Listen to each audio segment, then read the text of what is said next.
My older sister is a top-tier brother complex fanatic. She believes that in this entire world, the person she can trust most, besides herself, is her best friend, Ji-Yu Ching-han. So after graduation, she arranged for me to do an internship at her best friend's place. But what she doesn't know is that during those countless moments when my dear sister turned her back, her best friend was pinning me against the wall, patting my heart and tempting me over and over.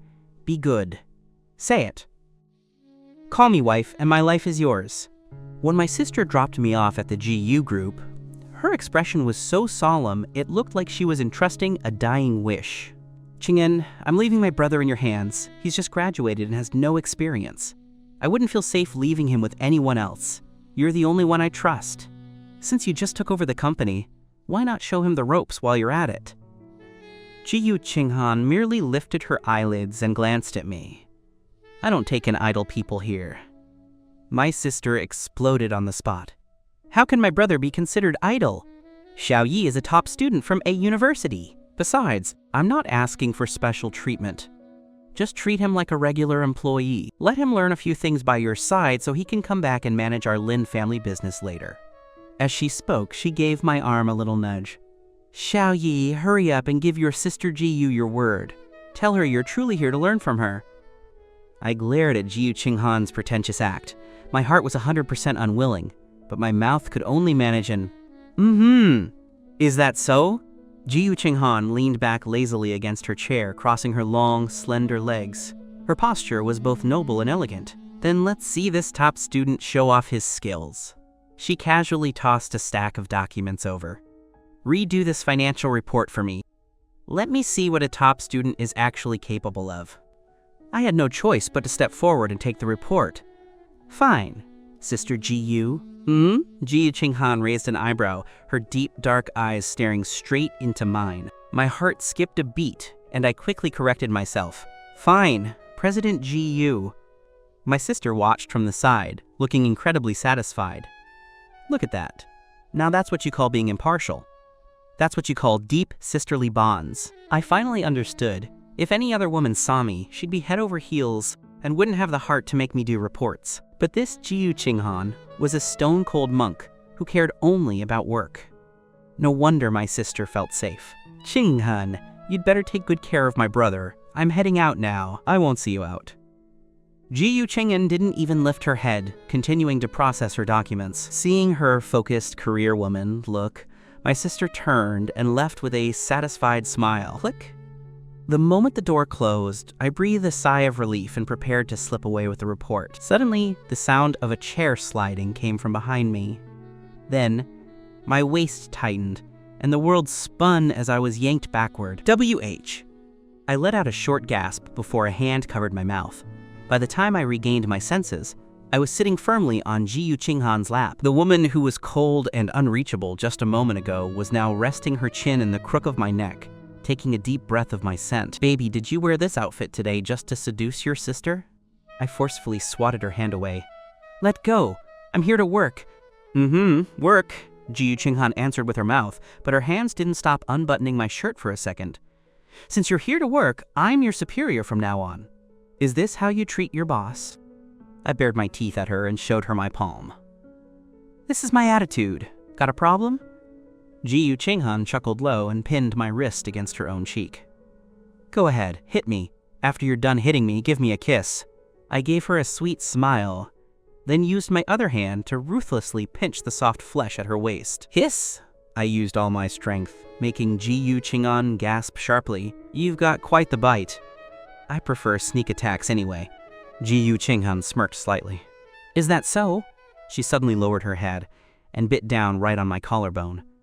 Ji-Yu Ching-han. I pulled her hair in pain, tugging at it strand by strand. Are you a dog or something? Yes, I'm your exclusive dog. She stared at the red mark on my collarbone, only then letting go with a satisfied look. Ah, Ji-Yu Ching-han, you left a mark on me. How am I going to explain this if my sister finds out? Ji-Yu Ching-han wrapped her arms around my waist. Didn't your sister send you here specifically so I could teach you well? I reached out to pinch her face. If my sister knew how you were teaching me. Knew what? Ji Qinghan caught my hand and kissed my fingertips. Knew that her most trusted best friend is currently thinking about how to make her little brother cry? Ji Qinghan, are you a damn teddy? I instantly bristled, jumped out of her arms, grabbed my documents and bolted. For the rest of the morning, time felt like it was standing still. From my professional perspective, that report was a mess of chaotic data and loopholes. It gave me a massive headache. I revised it 3 whole times, but every time I handed it over, Ji Qinghan would find a pile of flaws without even looking. And the price for her finding flaws was my lips being kissed until they were red and swollen. I stood by her desk clutching the files, wishing I could drill a hole in her head with my eyes. She was doing this on purpose. This woman was absolutely doing this on purpose. Any more problems? No. Prob. Lem.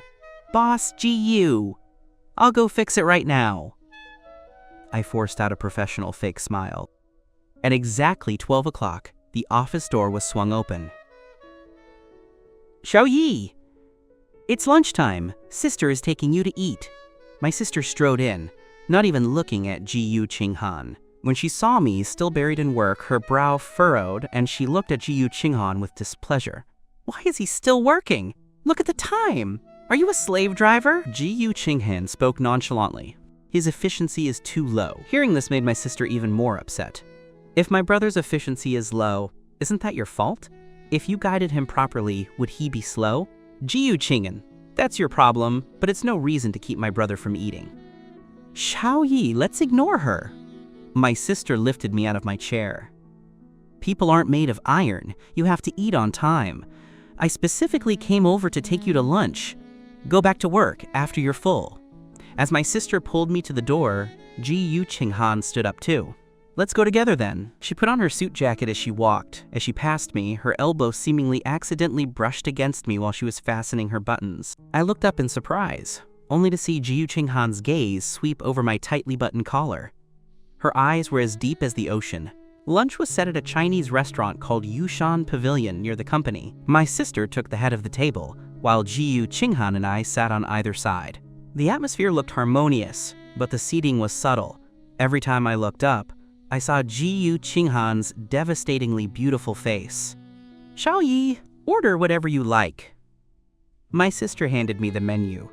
She then turned to Ji Qinghan. Are you going to the charity gala tonight? Ji Qinghan poured tea slowly. Not going. No time. Makes sense. There are too many men at those events. You definitely find it annoying. My sister gave an I get you look. Men these days, none of them have any restraint. They see you like hungry wolves seeing meat, wishing they could pounce and eat you alive. I was drinking the tea Ji Qinghan had handed me and nearly spat it out upon hearing that. Ji Qinghan gave me a faint glance, the corner of her mouth curling into a barely there arc. They truly have no restraint. I understood the double meaning in her words and wanted to bury my face in my teacup out of embarrassment. Can this woman just shut up? The dishes arrived quickly, a table full of all my favorite foods. My sister didn't think much of it, assuming I had ordered them myself. My sister and Ji Qinghan chatted about work. My phone suddenly lit up. I picked it up to see a message from a contact saved as toxic beauty. It was just one sentence. Your place or mine tonight. My hand shook so hard I almost dropped the phone. I widened my eyes at the woman opposite me. She actually dared to send such a provocative message right now? What's wrong? Seeing my expression, my sister asked, Who's the message from? More of those random sales pitches? I turned off the screen with a guilty conscience. Just an insurance pitch. Block them, my sister said decisively. Those messages are the most annoying, especially the scams. You have to be on guard. I glared fiercely at the toxic beauty across from me and huffed. You're right. I definitely need to be on guard. Ji Qinghan arched an eyebrow, looking at me with a lazy, slightly wicked glint in her eyes. Her tone was meaningful. Some scammers love to trick innocent little brothers the most. Exactly, my sister agreed wholeheartedly. Xiaoyi, your sister Gu's words are golden. You're so naive. Stay away from those sweet-talking women in the future. I looked at the woman across from me, who looked the picture of cold abstinence while using her toe to stroke my leg under the table. Only one thought remained. Dear sister, the world's biggest scammer is literally sitting right next to you. I'm going to the restroom. I held my breath and rushed out. Just as I reached the corner of the hallway, I heard the door open behind me. Immediately after, my wrist was gripped firmly. A dangerous scent of fresh tea enveloped me from behind. "Where are you running?" Before I could speak, Ji-Yu Ching-han's lips pressed against mine. The air instantly thinned. My back was against the cold wall, but my surroundings were filled with scorching heat. Frustrated by the contrast of ice and fire, I wanted to kick her. I pushed hard. "Watch the occasion, my sister is still inside." Ji-Yu Ching-han was undeterred, pinching my chin. "Weren't you quite bold under the table just now? I thought you didn't mind going public in front of your sister." "Who told you to get handsy and feetsy?" Ji-Yu Ching-in was shamelessly righteous, forcing her knee between mine while her large hand easily pinned my flailing claws to the wall. She looked down, her low, raspy voice wrapping around my earlobe. "I don't just want to move my feet. I want to move other things too." My face turned bright red. I was about to explode. "You fox! Don't start displaying your feathers, regardless of the setting." "Then I have to ask." Ji-Yu Ching-han leaned in closer, her deep voice full of magnetic charm. "You haven't answered. Where are we going tonight?" "Nowhere! I'm staying home to be with my sister." Be with her? It seems baby's memory isn't very good." Ji-Yu Ching-han hooked her finger under my chin, a dangerous light flashing in her eyes. "Your sister has a charity gala tonight. Besides, which little thing was the one clinging to me that night, crying and calling me wife?" "Ji-Yu Ching-han!" My ears were burning red now.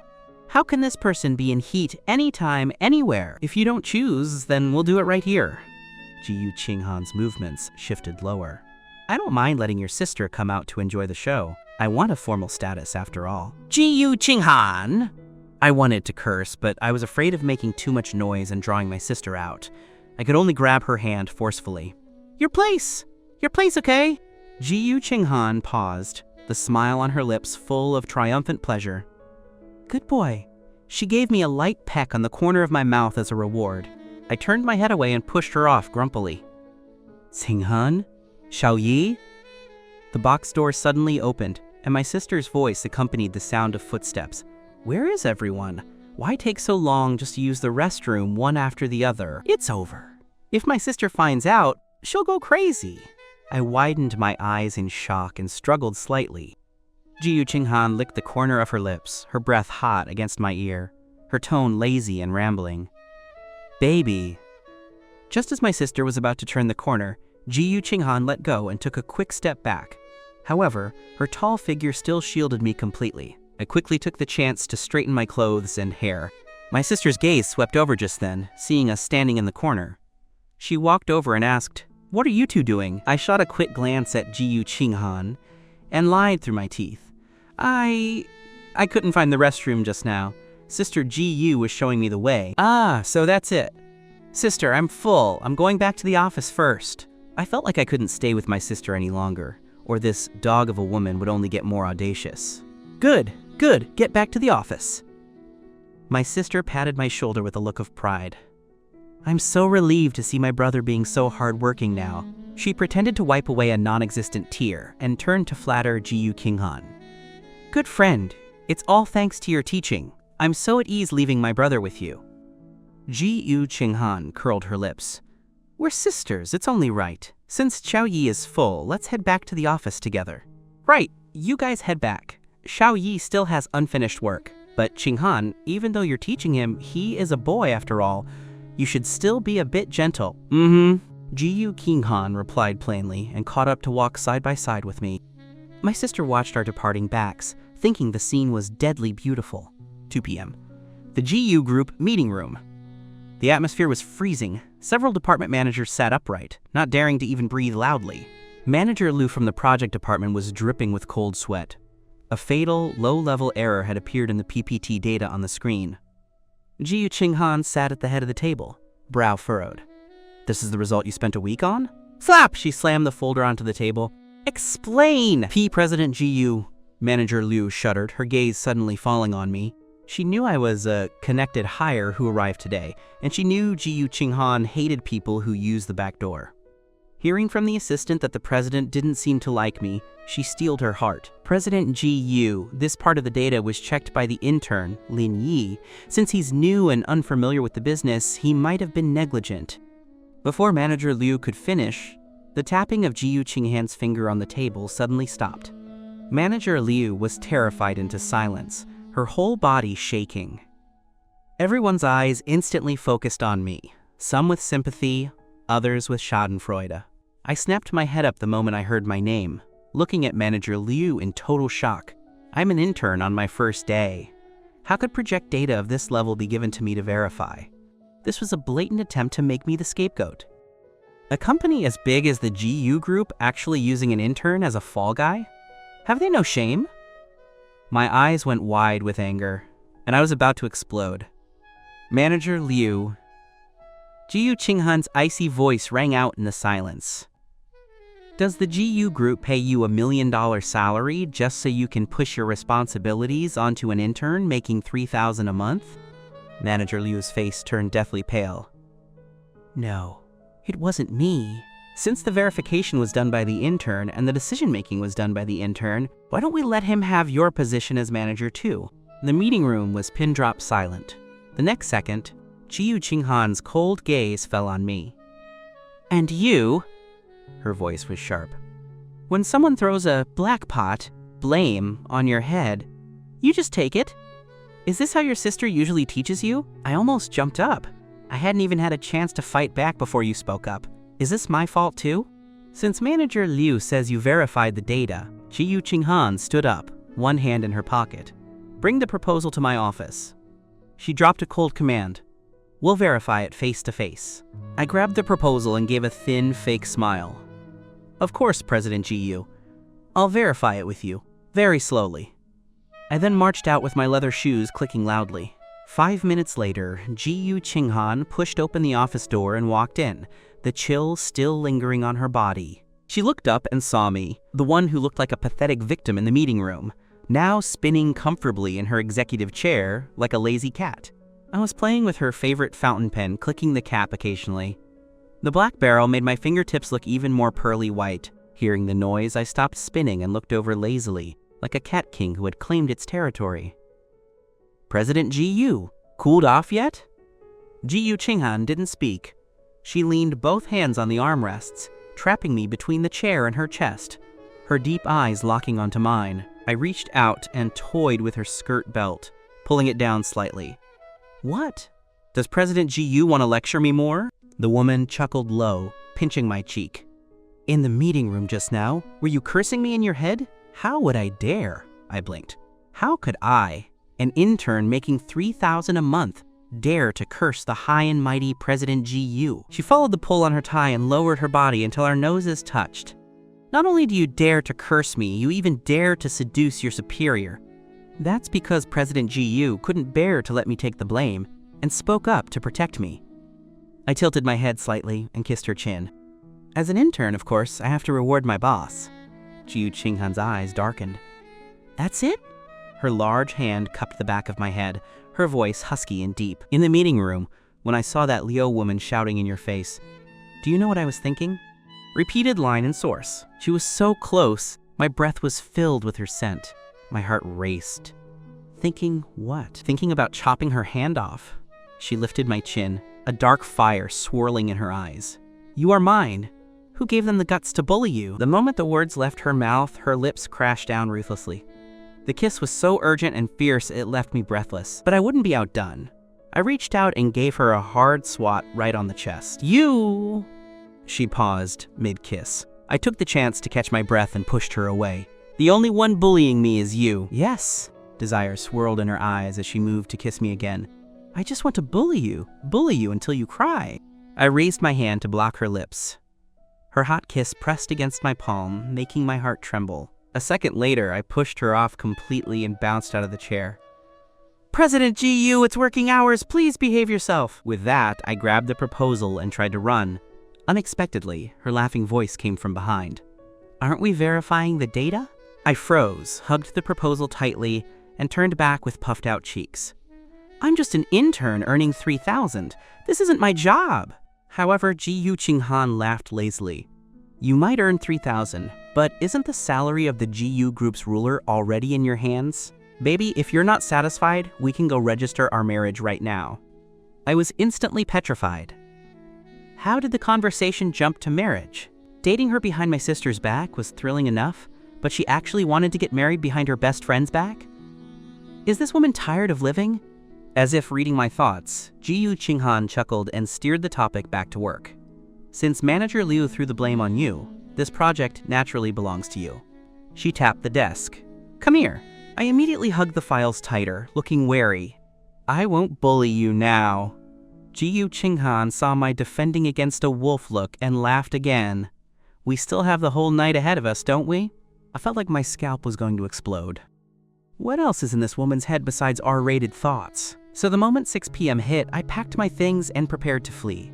I was not going home with her, or I wouldn't have the energy to work tomorrow. Taking advantage of a moment when GU Qinghan wasn't around, I immediately sneaked out of the company. Just as I was about to hail a taxi, my phone vibrated. A message popped up. Baby, trying to run? My hand shook, nearly dropping the phone. I looked around immediately, but couldn't see a soul. Does this woman have telepathy? I gritted my teeth and replied toughly. My sister told me to come home for dinner. She replied in seconds. Fine. Then I'll bring a bottle of wine to your house and chat with Awan. Sister. My pupils dilated. You dog! I took a deep breath and stabbed at the screen. Get over here and pick me up. She quickly replied. Your wish is my command. Left with no choice, I circled to a corner of the company, pulled a mask and hat from my bag, and wrapped myself up like a thief. 15 minutes later, a top-tier luxury car pulled up silently. I immediately scrambled inside, trying to stay hidden. In the driver's seat, GU Qinghan had one hand on the steering wheel. She glanced at my fully armed look and let out a wicked smile. Baby, am I that shameful to be seen with? I'm the one who can't be seen. Drive! Just drive! I pulled off the mask and urged her. To my surprise, GU Qinghan arched her brow, her smile becoming even more teasing. I didn't expect Baby to be so impatient. I bristled instantly. Who's impatient? This is an underground affair, get it? Looking at my flustered state, GU Qinghan's gaze deepened before she finally started the engine. 40 minutes later, the car stopped at a top-tier luxury villa district. I got out and entered the house with practiced ease, taking my slippers from the cabinet and walking into the hall. I had just tossed my bag onto the sofa when a hot body suddenly pressed up against me from behind. I instinctively backed up, but my knees hit the sofa, and I fell backward. The next second, the woman leaned over from above, trapping me firmly between her and the sofa. Her deep voice rang in my ear. Baby! Then, her long, jade-like fingers slowly undid the first button of my shirt, her fingertips grazing my collarbone seemingly at random. Didn't your sister ask me to teach you well? This kind of teaching is better done with clothes off. She whispered the last few words, like a feather brushing against my eardrum. My breath hitched, my cheeks burning. I grabbed her restless hand. Didn't you say we were eating? But Baby said, whatever. GU Qinghan flipped her hand to lock fingers with me, her predatory aura overwhelming. Since it's whatever, I've decided to eat you first, then dinner. My ears turned completely red. GU Qinghan, is there anything else in your head besides this? There is. GU Qinghan's hand moved to my waist, her thin lips pressed against my ear, her voice low and intoxicating. I'm also thinking about how to fill this little wild wolf up. Before she finished, the world spun. I was pressed into the soft sofa as her kisses fell like a storm, stealing my every breath. That night, I deeply understood what it meant to be a sheep in a tiger's den. From the living room to the sofa, from the sofa to the floor to ceiling window, then to the bedroom. I was so tired I couldn't even lift a finger. I muttered dizzily in a raspy voice. No, have to go home.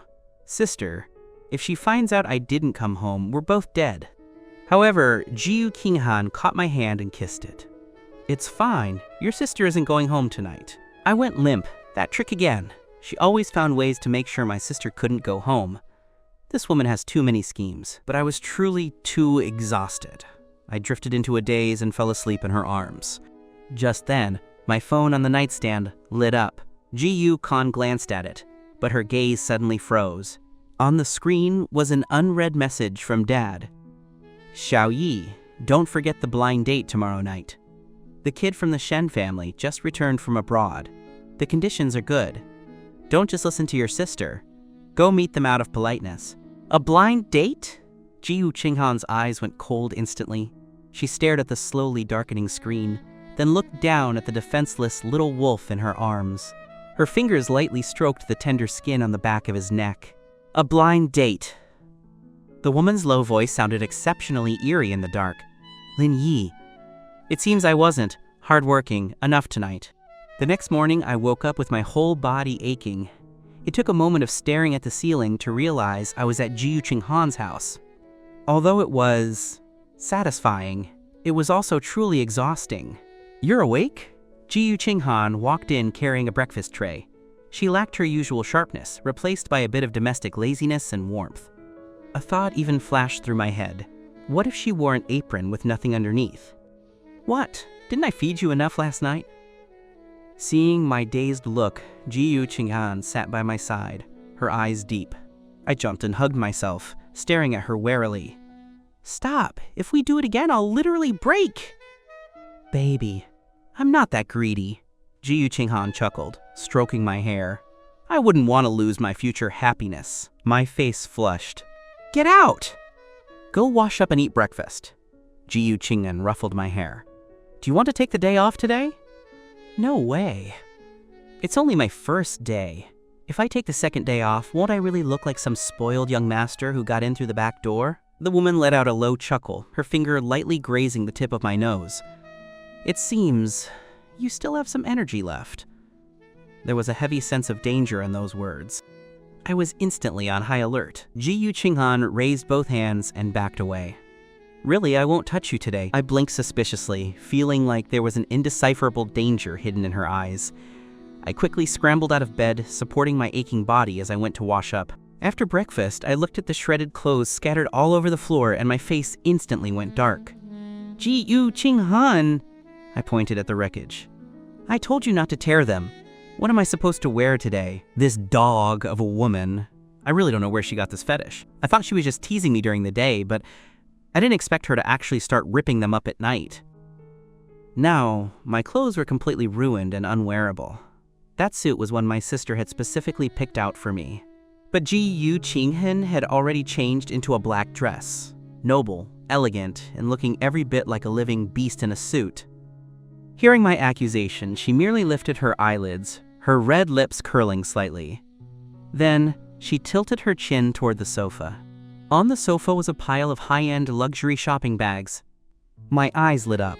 I ran over and rummaged through them.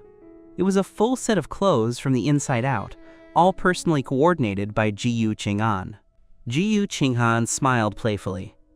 "No need to compare. It's your size. I've bought almost all your clothes. How could I remember it wrong?" I clutched the clothes, my ears itching. My mouth, however, continued to grumble. "Why are the ones you picked so flashy? How am I supposed to wear this to work? Who says an intern has to dress in drab grays?" Jiyu Qinghan leaned lazily against the sofa, tilting her head back slightly. "Go change. This outfit is perfect for dealing with tonight, isn't it?" "Tonight?" I was full of confusion. I felt like there was a hidden meaning in her words, but I couldn't figure it out, so I just carried the clothes back to the bedroom. When I came back out, I was wearing a white casual shirt. It looked fresh and handsome. Jiyu Qinghan's eyes darkened instantly. She stood up immediately and took my hand. "Let's go." I tried to pull my hand back, but she interlaced her fingers with mine, locking them tight. "Don't worry, there's no one else here. When we get to the company, you go in first." She had even considered that detail, so I stopped struggling. However, throughout the day, Jiyu Qinghan was unusually well behaved. Unlike yesterday, she didn't look for trouble. She just sat there quietly. Only the look she gave me from time to time was exceptionally strange. It was no longer that gaze that wanted to devour me whole, but a sort of indescribable oddity and danger. This weirdness lasted all the way until the end of the workday. Just as I was packing my things, I saw Jiyu Qinghan approaching. I was instantly on guard. "No way. I'm going home today. My sister is at home." Unexpectedly, the woman suddenly leaned down, her low laughter pressing against my ear. "Baby, what exactly are you expecting?" That laughter made me feel tingly. My fingers tightened, and I nearly bristled. Who's expecting anything? This is a warning, understand? The woman let out another low chuckle, her deep dark eyes staring straight at me. That gaze seemed shrouded in a thin mist, dangerous and charming. I grabbed my bag and moved out of her personal space step by step. Work is over, Boss GU, goodbye. Having said that, I turned around immediately and fled in a panic. Watching my flustered, retreating figure, the woman curled her thin lips with an ambiguous expression, silently mouthing, "See you tonight, baby." I ran out of the company, constantly looking back. Even after confirming that dog of a woman wasn't chasing me and hadn't sent any harassing messages, the strange feeling in my heart grew stronger. Something was wrong. Knowing that woman, once she'd had a taste, she should be like a starving wolf, sticking to me at every opportunity. For her to be like this today, there was definitely a problem. Just then, a car horn honked behind me. My heart, which had been hanging in suspense, finally settled. I knew it. This fox of a woman couldn't possibly let me go. I turned around with a confident, slight smirk. GU. But before I could finish the name, I froze. A flashy blue sports car was parked in front of me.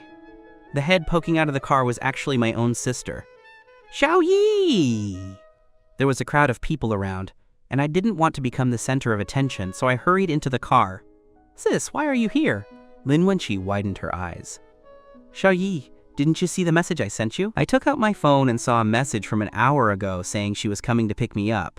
At that time, I was busy making coffee for GU Qinghan and hadn't noticed the notification at all. I turned my head and realized my sister was wearing a red high-neck sweater today and had clearly put effort into her styling. Sis, dress like this. Are you going on a blind date? I complimented her without hesitation. Sis, you look really beautiful. Lin Wenqi was overjoyed by the praise and straightened her back. Just watch me crush that vixen today. My head was full of question marks. What vixen? Aren't you going on a date? Lin Wenqi realized her brother had no idea about tonight's itinerary. Good, that meant he didn't care at all. She stepped on the gas, a battle-ready look on her face. There is a blind date tonight, but it's not mine, it's yours. Me! I almost jumped. What blind date? Why didn't I know about this? You should go ask your imperial father. Lin Wenqi looked exasperated, mockingly mimicking their parents' tone. The other party is a returning elite, young and promising, a perfect match for you two. After speaking, she let out a fierce growl. What kind of trash thinks they're worthy of touching my brother? Only then did it dawn on me. About half a month ago, my dad had mentioned something, but at the time, I had just come back from GU Qinghan's place and was so tired I just wanted to sleep, so I gave a half-hearted answer. Afterwards, I forgot all about it. I quickly checked my phone, and indeed saw a message from my dad sent last night, telling me to go on a blind date today. Wait, last night? GU Qinghan couldn't have seen it, could she? No way. With her personality, if she had seen it, she would have pinned me to the bed until I had no energy to attend any date. But thinking about GU Qinghan's weird behavior today, my thoughts started to wander. Lin Wenqi thought I was resisting the date. She flipped her hair and laughed with cool arrogance. Don't worry, Xiao Yi, I won't let any dog get within half a step of you. Watch how I use my charm to crush her spirit today, I sighed. Dad emphasized that we shouldn't be too rude. HMPH, Lin Wenqi sneered. I'll just make sure she retreats when she sees the difficulty. At a top-tier French restaurant in the capital, I got out of the car and straightened my clothes. Lin Wenqi looked me up and down and nodded with satisfaction. This outfit isn't bad. She warned me solemnly. Xiao Yi, remember, talk less, don't smile, and don't give her a good face. I've seen plenty of these rich second-gen types. Not a single one of them is any good. Seeing my sister's burning, fighting spirit, I nodded obediently. Lin Wenqi patted the back of my hand, a malicious smile appearing on her face. I even prepared 7 backup plans. She let out a few muffled, strange laughs, then turned toward a certain direction and shouted, Qinghan, over here. The next second, a tall figure approached. The woman was wearing a pure black dress, her aura overwhelming. It was GU Qinghan. Her expression was lazy, but she radiated a coldness that warned people not to come near. I was momentarily dazed. This woman, is truly beautiful. Qinghan, everything depends on you today. Lin Wanxi hooked her arm around Ji Qinghan's neck and gave a thumbs up. Sister, I promise. Tonight, we are the brightest stars in the room. That returnee dog will be crushed into dust in minutes. Repeated/merged with 63. She patted Ji Qinghan's shoulder again. Good friend. If that woman is just all talk, go ahead and handle her. Let everyone in the circle know that my brother isn't someone just any. Cat or dog can touch. Ji Qinghan gave me a deep, heavy look with her dark eyes, an ambiguous smile hooking the corner of her mouth. Of course, I will definitely help out properly. Those last few words made my heart tremble. I understood instantly. Ji Qinghan's weirdness today was all because this woman already knew about the blind date. She was waiting for me here on purpose, knowing that she knew I was on a blind date with another woman behind her back. Just thinking about the consequences made my heart ache and my legs feel weak. Thus, the blind date turned directly into a bizarre four-person standoff. I walked into the private booth.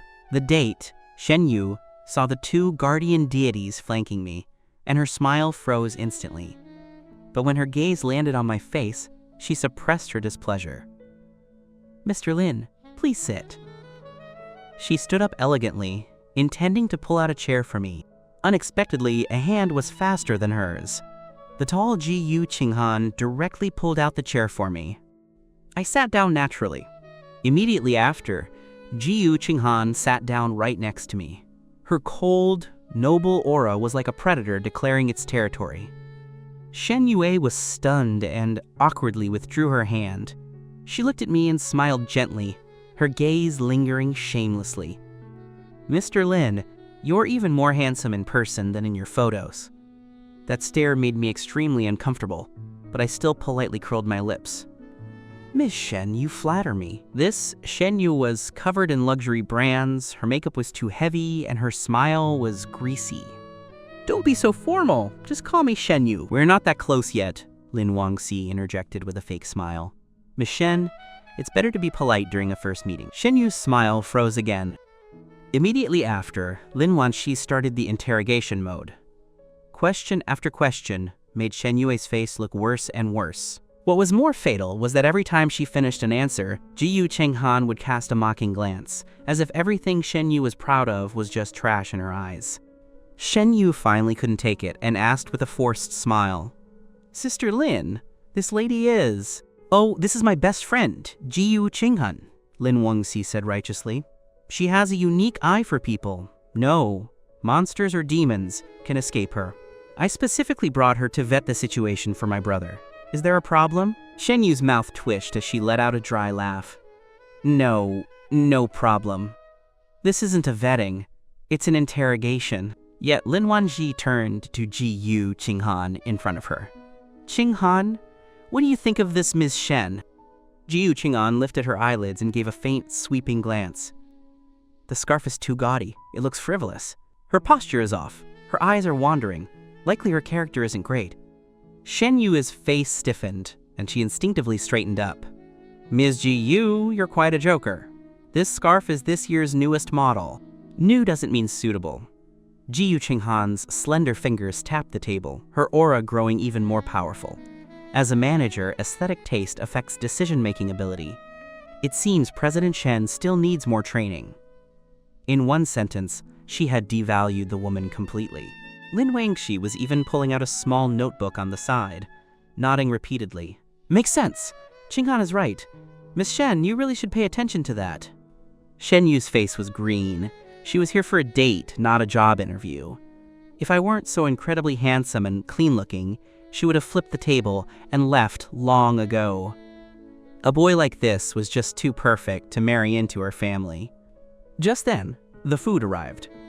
Shen Yue tried to break the awkwardness by thoughtfully pouring a drink. Mr. Lin, try this. 82 Lafite? Just as the glass was handed over, a slender hand pressed down on the rim. Ji Qinghan again. Shen Yue's brow furrowed, her tone carrying a warning. Ms. Ji Yu? He doesn't drink. Ji Qinghan's gaze was cold, her overbearing aura pouring out. Shen Yue actually withdrew the glass instinctively. Lin Wanxi immediately chimed in. Right, my brother doesn't drink. What if he gets drunk while out? Shen Yu's hand shook. Just a little bit. Not even a little. Ji-Yu Qinghan slowly withdrew her hand, her voice icy. Alcohol damages the brain. He's already not very smart. Drinking will make him even stupider. I exploded instantly. Under the table, I raised my foot and kicked Ji-Yu Qinghan hard. Who's stupid? You're the stupid one. Unexpectedly, Ji-Yu Qinghan didn't change her expression at all. Instead, she reached down and caught my ankle. Her warm palm pressed against my skin, her fingers deliberately stroking it gently. My whole body went stiff. I wanted to pull my leg back, but the woman held it even tighter. She even began to draw small circles on the inside of my ankle. But on the surface, Ji-Yu Qinghan looked purely businesslike. She looked at Shen Yu and added, "Pressure drinking is a very low-level behavior in business etiquette." It seems the Shen family's upbringing is only so-so. Lin Wanxi felt totally refreshed listening to this and nodded.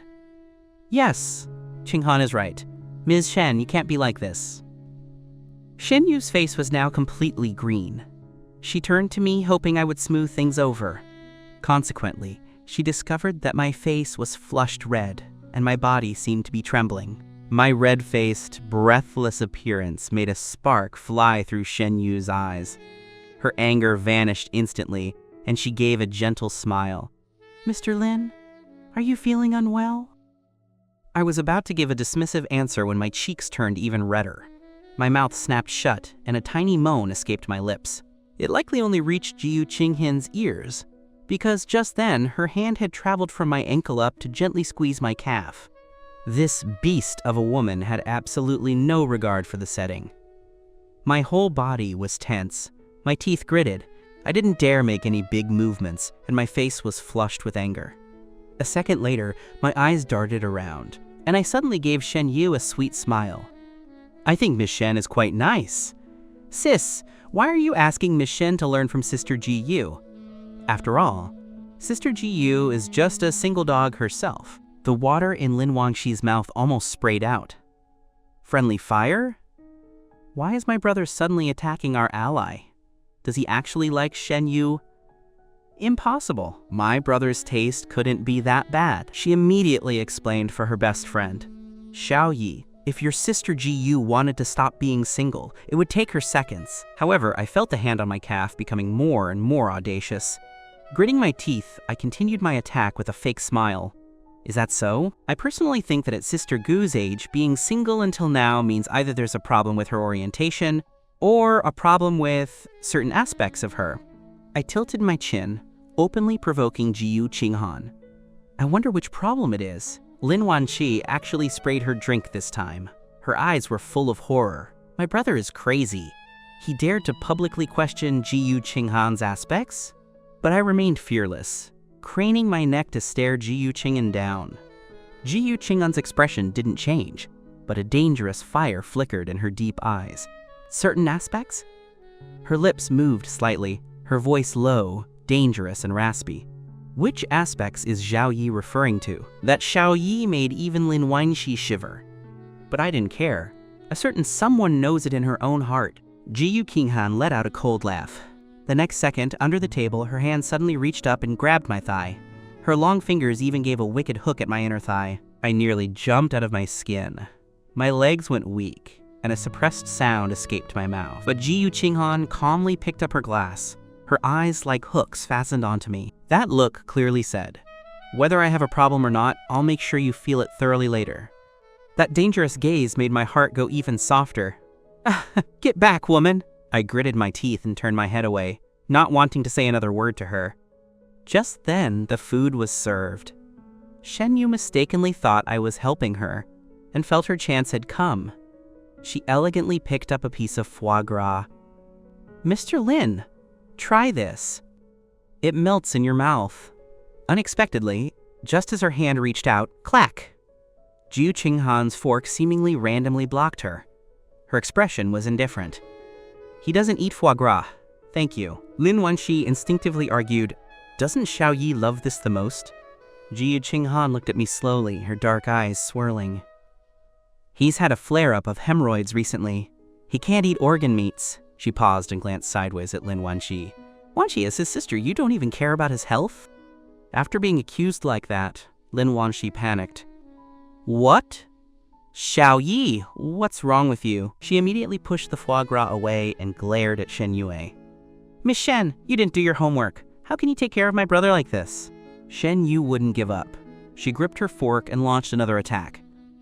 Mr. Lin, I heard you like art galleries. There's an impressionist exhibit next week. Before she finished, clatter! Ji Yuqing's knife accidentally dropped to the floor, landing right by Shen Yu's foot, its sharp tip glinting coldly. Shen Yue turned pale with fright. My hand slipped, Ji Yuqing said plainly. Get me new cutlery. Shen Yu was undeterred. She stood up and walked around to my side, leaning forward with her hands on the back of my chair. Her gaze traveled slowly down from my face to the hint of collarbone visible under my shirt. My brow furrowed in discomfort. Splash! The red wine in Ji Yuqing's hand was poured directly and accurately all over Shen Yu. The glass hit the floor and shattered. Sorry. Hand slipped again. Ji Yuqing said she was sorry, but there wasn't a hint of apology on her face. The next second, she pulled me up and shielded me behind her. I was instantly enveloped by her scent, my face heating up. I knew this woman was blocking that disgusting gaze from me, this terrifying possessiveness. Looking at her wine-soaked clothes, Shen Yu finally snapped. She stared at me, hidden behind Ji Yuqing, and finally understood. She pointed at Ji Yuqing, her finger trembling. Ms. Ji Yu, you did this on purpose. I see now. Are you effing playing me? However, Ji Yuqing's brow darkened, her voice icy. Ms. Shen, using profanity toward a date is very rude. She looked at Lin Wanxi. Wanxi, do you think a woman who doesn't even know basic respect is a suitable match for Xiao Yi? Not suitable! Lin Wanxi immediately stood menacingly in front of Shen Yue. You don't meet the Lin family standards for a daughter-in-law! Shen Yu's face was distorted with rage. I'm not suitable? Is it me who's unsuitable? Or is it the two of them who are shameless? You dare insult my brother! Lin Wanxi exploded. She grabbed Shen Yu's collar and roared, Who the F*** are you calling shameless? Shen Yue pointed at me and blurted out the truth. Can't you see? They're practically on top of each other. My heart skipped a beat. What did she find out? Lin Wanxi glanced back with total disdain. The air conditioning is cold. Qing'an is looking out for him. Is there a problem? Lin Wanxi's look became even more contemptuous. You're full of the smell of cheap perfume. Are you trying to choke my brother? I'm telling you, every woman in the world might have designs on my baby brother. But my best friend Qing'an wouldn't. With that, Lin Wanxi directly pushed her out. Get out! Our Lin family can't afford to be associated with you. Get out! Shen Yue was cursed out of the private booth. Click. The door closed. Lin Wanxi walked back, her eyes moving back and forth between Ji Yuqing and me. That scrutinizing gaze made my heart race. Would my sister actually believe Shen Yue's words? Just then, Lin Wanxi narrowed her eyes and finally spoke. You too. That long, drawn-out tone made my fingertips turn white with tension. The next second, Lin Wanxi burst out laughing. Ha ha ha ha ha! You too? How could it be possible? Her character is trash, so she makes up rumors about you. PFFT. I breathed a sigh of relief. It seemed I had overestimated my sister. Lin Wanxi hooked her arm around Ji Yuqing's shoulder. That Shen Yu's mind is really twisted, acting like you and my brother have a thing. However, Ji Yuqing suddenly curled her thin lips, the corners of her eyes tilting as she looked sideways at me. Her raspy, magnetic voice asked, What if we do? My pupils dilated, and my heart pounded. Regardless of my sister being there, I reached out and slapped her back hard. What was she talking about? Lin Wanxi was also stunned, her eyes wide. What? What did you say, you and my brother? Ji Yuqing felt the pressure on her back and suddenly let out a low laugh. She looked lazy and indifferent as she tossed the question back. Do you think it's possible? Lin Wanxi reacted instantly and punched her in the chest. You jerk! You're teasing me on purpose, aren't you? Scared me for a second. I was going to say, you're the woman I trust most in the world. It's impossible. Impossible. This poor, naive girl had just personally missed the truth. She even gratefully patted Ji Yuqinghan's shoulder. Good friend, I really owe you today. In the future, when my brother looks for a partner, I'll definitely ask you to vet them properly. Ji Yuqinghan's thin lips curled into an ambiguous smile. Of course. I'll definitely vet them well. After some water, Ji Yuqinghan looked at me and spoke in a very calm voice. Wang Xi, Xiao Yi was probably scared. He doesn't look well. I'll take him to the restroom to freshen up. Lin Wanqi looked and saw my pale face, immediately feeling heartbroken. Hurry up! That Shen person was truly bad luck. I was scared by the two of you, but I could only nod and stand up. Lin Wanqi was still grumbling. Qinghan, stay with Xiao Yi. Wait for him outside the restroom so that Shen person doesn't come back. Fine. Ji Yuqinghan agreed readily. She reached out and naturally draped her arm over my shoulder, her low, lazy, sexy voice exploding in my ear. Let's go, Xiao Yi. My body went stiff. Danger! My intuition told me this woman was up to something. I wanted to break free, but the hand suddenly tightened its grip. Following that, a low, lingering chuckle came through. I didn't dare move again. This dog of a woman was jealous. If I dared to break away, she would definitely go crazy right in front of my sister. The two of us walked out of the booth and turned a corner. Ji Yuqinghan's hand on my shoulder suddenly used force. The next second, her hot palm covered my mouth. I let out a muffled gasp. In a whirl, I was pulled into a half-open storage room. Thud. The door was slammed shut.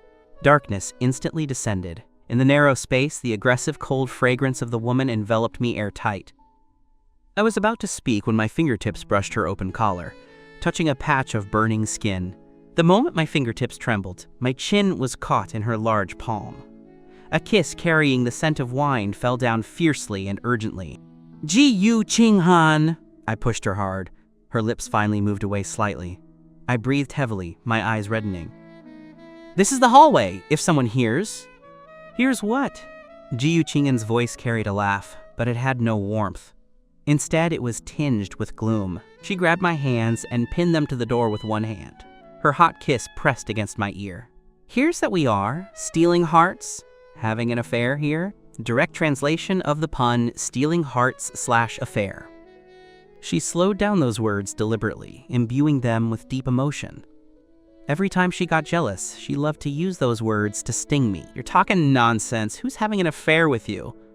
I struggled, my leather shoes kicking her leg. However, Ji Yuqinghan's knee forced its way in, making me unable to move.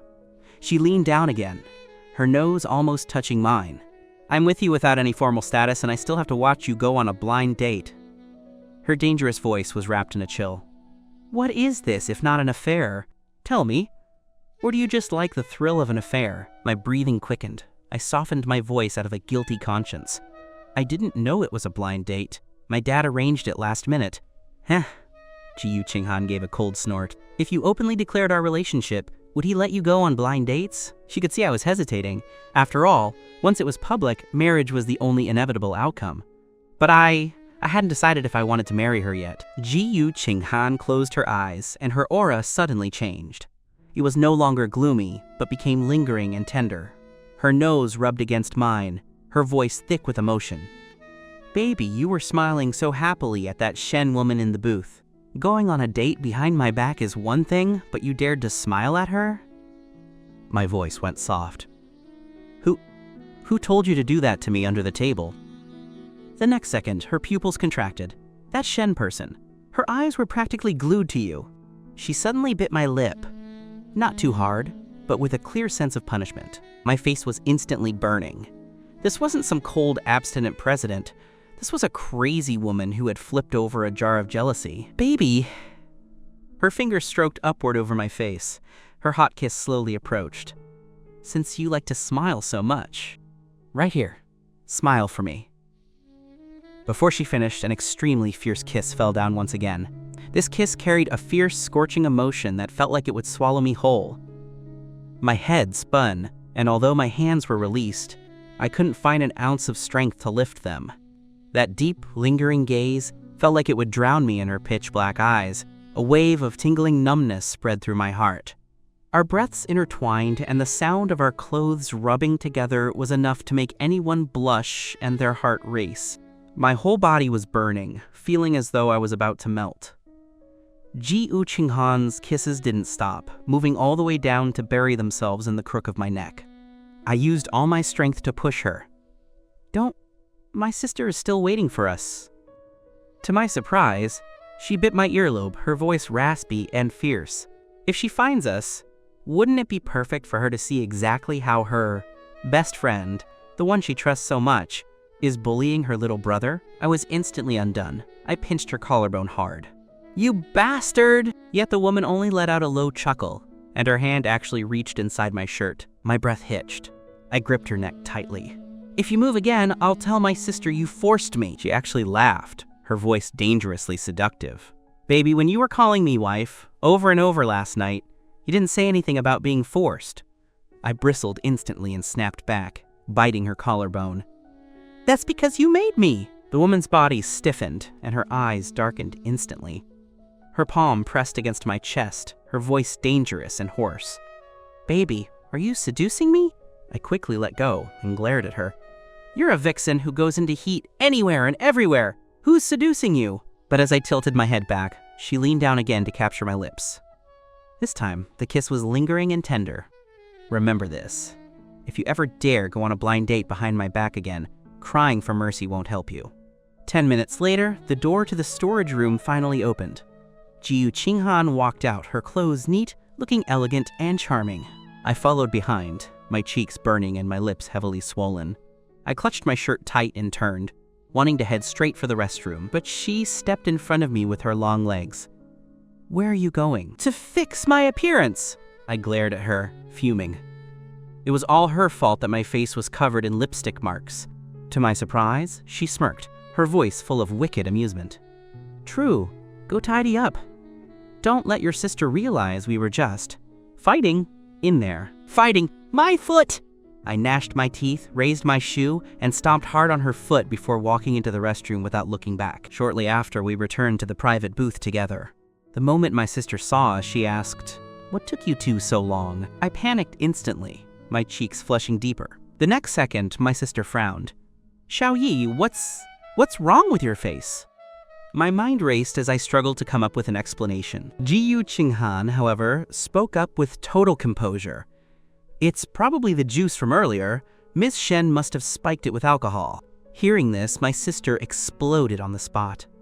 "Unbelievable! What was she trying to do, getting my brother drunk?" I felt completely numb. How could my sister believe her so easily? She was practically being sold out and helping the kidnapper count the cash. However, the real heart-stinging moment was yet to come.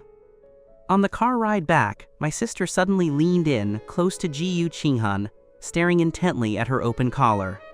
Her expression turned grave. "Sister, be honest, are you seeing someone?" Ji Yu-Ching-han raised an eyebrow.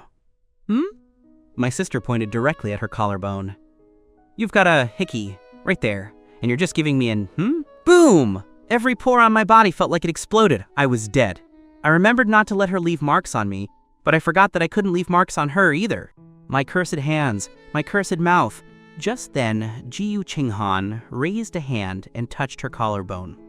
Her eyes flickered slightly, her peripheral vision sweeping over me unnoticeably. Seeing me so nervous I was practically bristling, she actually let out a low laugh, her tone incredibly nonchalant. "Oh, this?" I was bitten by a couple of mosquitoes outside the restroom just now. Mosquitoes? My sister looked suspicious. She wasn't stupid.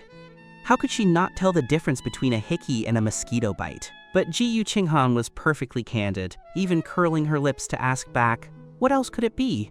Did you see anything on my neck while we were eating?" "I only got bitten when I went to the restroom with your brother." My sister was instantly speechless. It was true. Ji Yu-Ching-han couldn't have found a man to give her a hickey in such a short amount of time. Was it really just mosquitoes?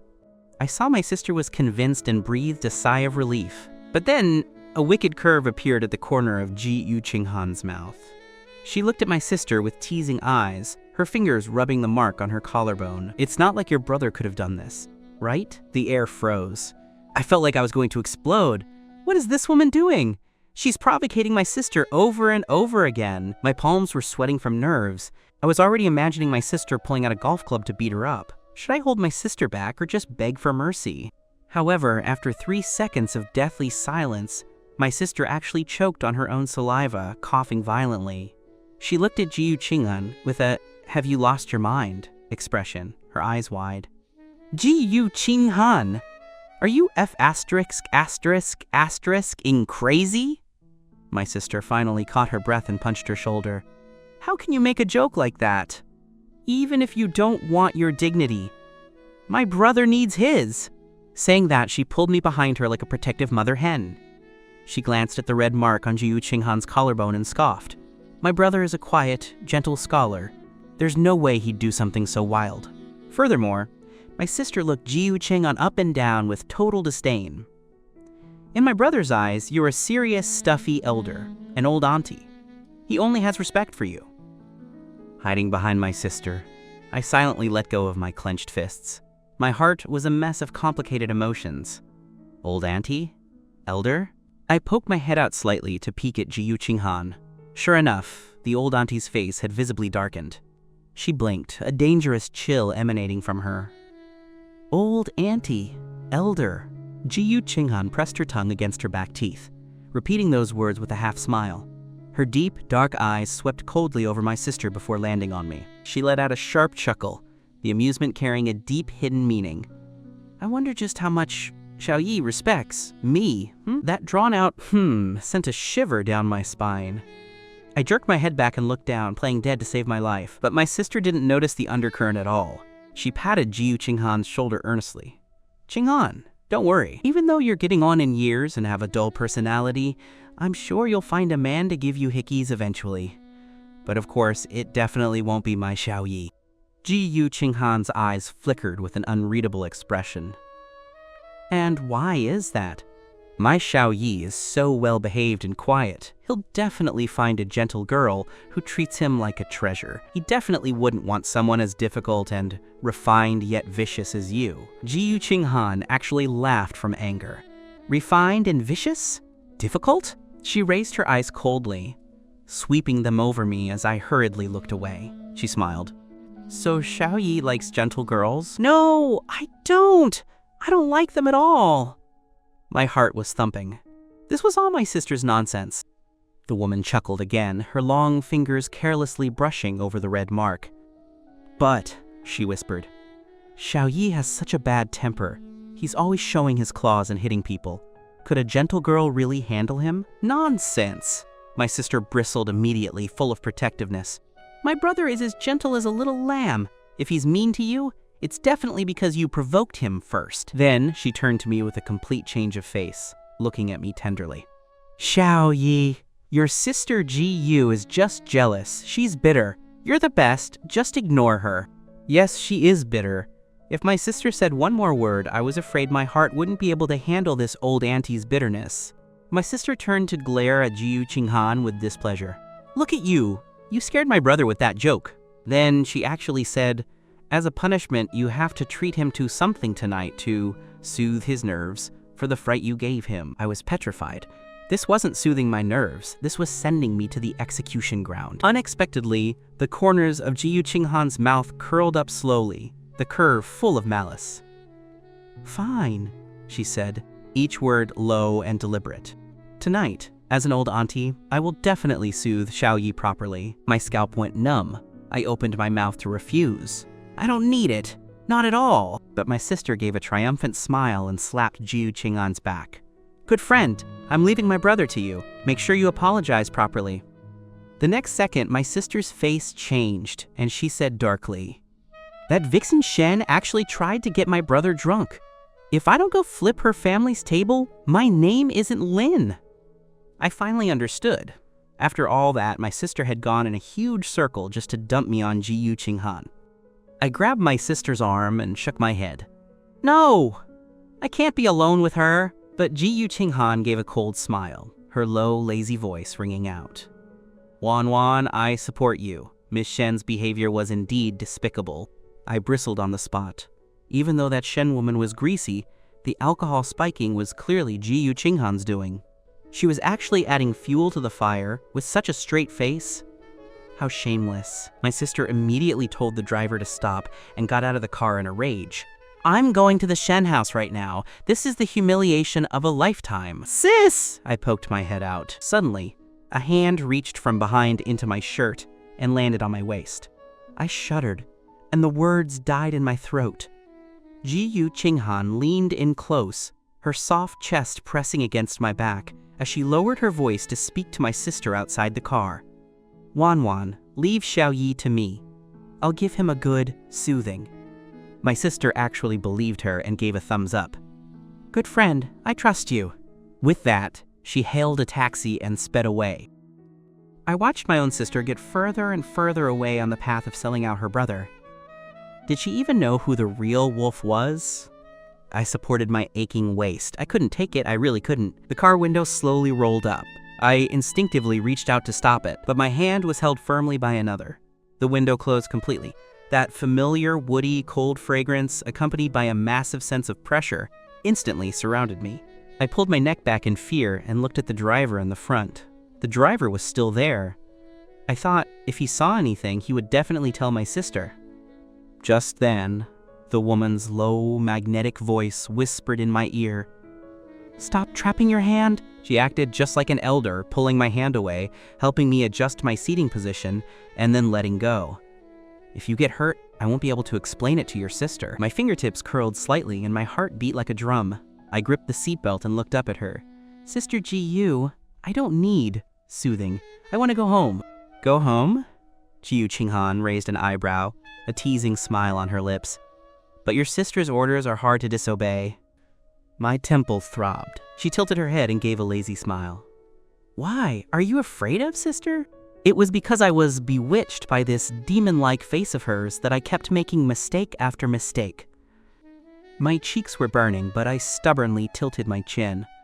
Who's afraid? How could I possibly be afraid of you? Since you aren't afraid, then be a good boy and follow sister's arrangements. The amusement in Ji-Yu Qinghan's eyes deepened. My heart trembled. I'm finished. I've been provoked by this vixen again. If I follow her arrangements, my waist will surely break. While I was lost in thought, she suddenly leaned in close and placed her hand on my head. My body stiffened instantly. She let out a low chuckle, her raspy voice circling my ear. Don't worry, I never break a promise I've made to you. What did you promise me? I looked up and was instantly caught in her tender gaze. The next second, I suddenly remembered. This morning, she said, I won't touch you tonight. Since this dog of a woman never breaks her word, was I safe? Since she gave such a guarantee, what was there to fear? I relaxed instantly, my body no longer stiff. I even tilted my chin up and said with pride, Since you're apologizing so sincerely, I'll be merciful and give you a chance. Ji-Yu Qinghan chuckled softly, her deep eyes shining like stars. As you command. I guarantee I won't disappoint the young master. But I failed to notice that the car had actually made a U-turn at an intersection. It wasn't until the car stopped that I realized something was wrong. Why did this place look so familiar? Familiar enough to make my legs go weak. I snapped my head toward the window to see the magnificent Yunding Bay. My head whipped back toward Ji-Yu Qinghan, and I bristled instantly. Ji-Yu Qinghan! Why did you bring me to your house? Under the streetlights, her face was soul-stealing, her deep eyes filled with undisguised aggression. To soothe you, of course, she said, looking perfectly innocent. I don't believe you. Soothing means taking me out to play. There are too many bad people outside. It's safest at home. As Ji-Yu Qinghan spoke, she opened the door and got out. Your sister will come pick you up when she's finished. No! I want to go home. This dog of a woman is a liar. I refuse to get out of the car. Unexpectedly, Ji-Yu Qinghan walked around to my side and opened the car door. Before I could react, that familiar cold fragrance rushed toward me. Then, the seatbelt went click as it was unfastened. Ji-Yu Qinghan! I barely managed to shout before she hoisted me over her shoulder like a sack of potatoes. Where did a girl get this much strength? Put me down! I'm gonna throw up, you bastard! I thrashed on her shoulder, scratching and clawing, but that amount of force was just a tickle to her. "Save your strength," she said, actually giving my butt a smack. Slap! The sound was crisp and loud. My face turned beet red instantly. I snapped my mouth shut and bit her shoulder. "You hit me? Dog Ji-Yu Ching-han, you dared to hit me?" "Punishing you for being naughty." Her pace didn't slow at all, and she sounded like she was in a great mood. "Baby, since you like leaving marks on me so much, what excuse should I use to explain it next time?" I let go and cursed loudly. "You're still talking. What was all that nonsense you said in front of my sister?" Her tone was completely innocent. "I wasn't talking nonsense." I turned my head away in a huff, giving her the back of my head, but her hand began to stroke me carelessly. "Don't worry. Even if she finds out, I'll just call her sister too. I'm sure she'd be thrilled." Just like that, she carried me into the villa and finally put me down. But she didn't give me any chance to run. She pinned me firmly against the cabinet in the entryway with both hands. She didn't turn on the lights. There was only the hazy moonlight from the window. I looked up into her eyes, which were swirling with dark currents. Her gaze traveled down to my swollen lips. You said you wouldn't break your word." I was bristling all over. I won't." Her voice was low and husky as she reached up to touch my lips. "But I'm still a little bit angry right now." Her thumb rubbed gently. "Angry that you went on a blind date behind my back. Angry that the way that Shen woman looked at you made me very unhappy." At the last 3 words, her gaze deepened suddenly, and her finger increased its pressure. "She looked at you quite a bit, especially here." Her finger slid down the corner of my mouth and landed on my delicate collarbone. My breath caught, and I quickly grabbed her hand. She didn't do anything. Looking isn't allowed either." Ji-Yu Ching-han suddenly leaned down and bit my collarbone hard. "Disc!" My eyes reddened from the pain.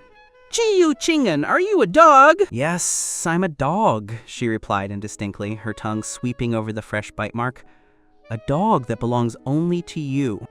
My legs went weak instantly, and I could only clutch her clothes. "Ji-Yu Ching-han, baby." The next second, her lips fell upon mine. The kiss was filled with grievance and urgency, like she was marking her territory. She held the back of my head firmly, increasing the pressure. "No. No way." I gripped her collar, feeling like I was about to sink. "But my waist. It'll really break." I struggled with all my might. "You're going back on your word." "I said I wouldn't break it." Ji-Yu Ching-han nibbled my lip. "I said I wouldn't touch you, but I didn't say you wouldn't touch me." Under the moonlight, her face looked like a soul-sucking demon. Her slender fingers flicked open my collar, her gaze landing on the marks on my collarbone. "Beautiful." She leaned down and kissed the marks reverently. "From now on, here, and here." Her kisses moved down inch by inch, setting a fire wherever they landed. "They can only have my marks." Then she suddenly looked up, her eyes glowing with a seductive red light. "If I see that Shen woman, or a Ms. Li, or a Ms. Zhang staring at you again, I'll kiss you like this right in front of them." My head was dizzy, but I still tried to make a final struggle. But this woman had too many tricks. She technically didn't break her word, but she had plenty of ways to make me unable to hold out. In the end, I was the one who couldn't resist the temptation. At the last moment before my sanity snapped, I suddenly remembered my sister. "I have to go back." To my surprise, she let out a lazy laugh. "Don't worry. She's currently causing a scene at the Shen house. She won't have time for you for a while. Besides, I already sent her a message." I snapped awake, my eyes wide. "What did you send?" She chuckled hoarsely. "I said you didn't eat enough at the date, so I'm taking you out to eat something you like. But there's a line, so it'll be very late. Your sister said to make sure I feed you well and not to let you go hungry." That word feed was clearly suggestive. I was stunned. This was my own sister. She had personally delivered me into the wolf's mouth and told the wolf to eat me clean. I was completely out of options and decided to just give up. "I like this shirt. Don't tear it again." The woman's lips curled into a wicked smile.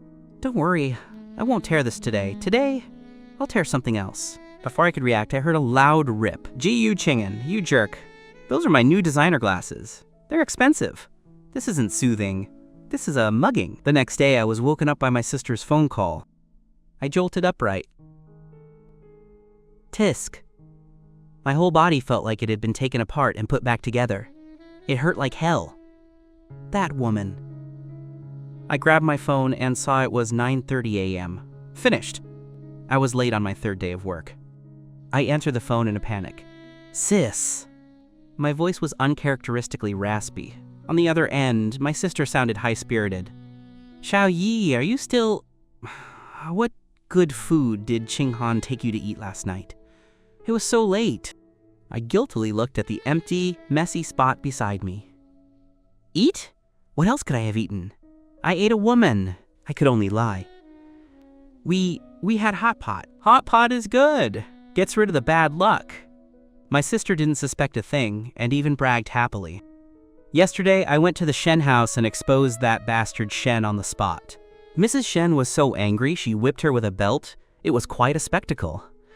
And to make amends, the Shen family gave up a 3% profit margin on the South City project. Yeah, we struck gold. Listening to my sister's triumphant and arrogant laughter, my conscience hurt a little for the Shen family. But my sister is only a fool in front of Ji Yuqinghan. Toward outsiders, she's truly a terrifying shark. That's good then, I replied dryly. Then, it sounded like someone was calling her. I have to get to work. I won't pick you up for work today. Have the driver take you. Oh, and Xiaoyi, Qing'an is old-fashioned and serious. If you're late, she'll definitely handle it professionally. Whatever she docks from your pay, I'll make up for it. I supported my nearly broken waist, almost losing my breath. Whose fault is it that I'm late? It's that dog's fault. And she dares to handle it professionally? I was fuming, but I answered obediently, I know, sis. Hanging up, I finally breathed a sigh of relief. As long as my sister didn't suspect anything, the sky hadn't fallen yet. But as soon as I lifted the covers to get out of bed, my legs gave out, and I almost knelt on the floor. Ji-Yu, Qing, Han! I gritted her name through my teeth. I forced myself into the bathroom, only to look up and see myself in the mirror. My neck and collarbone were covered in mottled red marks. Especially that bite mark on my collarbone. It was deep. How could I go out like this? That woman is truly a dog. I grumpily found a turtleneck to change into, which just barely covered my neck. After tidying up, I took a taxi straight to the company. The moment I walked in, I felt the tense atmosphere. Late on the third day, I kept my head down, wishing I could shrink into a ball. As it turned out, I had just reached the top floor and hadn't even stepped out of the elevator when Ji Yuqinghan's assistant met me with a smile. Secretary Lin, Boss Ji Yu asks you to come to her office. I was stunned. Did that dog put a tracker on me? I just arrived, and I'm already caught. Just hearing her name made my heart ache and my legs soft. I covered my face, wearing an expression as if I were heading to my execution. The assistant even tried to comfort me. Secretary Lin, being an hour late is a small thing. At most, Boss Ji Yu will scold you a bit. It's no big deal. What kind of training did that woman put her subordinates through that being scolded a bit is no big deal? I puffed out my cheeks and raised my fist. If she dares to scold me, I'll ignore her to death. I marched into the office, gritting my teeth. Ji Yuqinghan was sitting behind her desk reviewing documents, wearing a black dress. She looked both alluring and cold. Without even looking up, her voice was cold enough to freeze. You're 50 minutes late? I almost lost my breath. Whose fault was it? Seriously, whose fault? I was about to explode on the spot, but I saw the assistant was still eavesdropping at the door. I could only take a deep breath and grit out, President Ji Yu, there was a traffic jam. To my surprise, she looked up with a businesslike expression. Reason rejected. I clearly saw a flicker of wicked teasing in her eyes. This woman was playing with me. She spoke slowly. As punishment, you will make the coffee today. I forced a fake smile. Of course, President Ji Yu. With that, I slammed my bag onto my desk and turned toward the break room. Making coffee? I'm an expert at that. I gnashed my teeth and added 2 huge scoops of sugar into the coffee. I'll make it so sweet, it makes her sick. The assistant followed me and warned me nervously. Secretary Lin, President Ji Yu, she only drinks black coffee. Oh? Without changing my expression, I turned and gave him a wide grin. Then, under his horrified gaze, I expressionlessly added another scoop of sugar. I carried the coffee back to the office, and specifically closed the door. Ji-Yu Ching-han didn't look up. I slammed the coffee down by her hand and squeezed out a fake smile. "President Ji-Yu, your coffee." She took a sip, and her brow furrowed imperceptibly. But unexpectedly, she didn't say anything. Instead, she put down the coffee and pointed beside her. "Come here." "What?" I was instantly on guard, looking at her as if she were a big, bad wolf. To my surprise, she pointed at the collar of her dress and said slowly, "The button broke." I looked closely, and sure enough, the second button on her dress was hanging by a thread. I blinked. "Go find the maintenance staff to sew it. Why find me?" She took it for granted and leaned in closer. "You are my personal secretary. Should I let another man do this?" She even raised an eyebrow threateningly.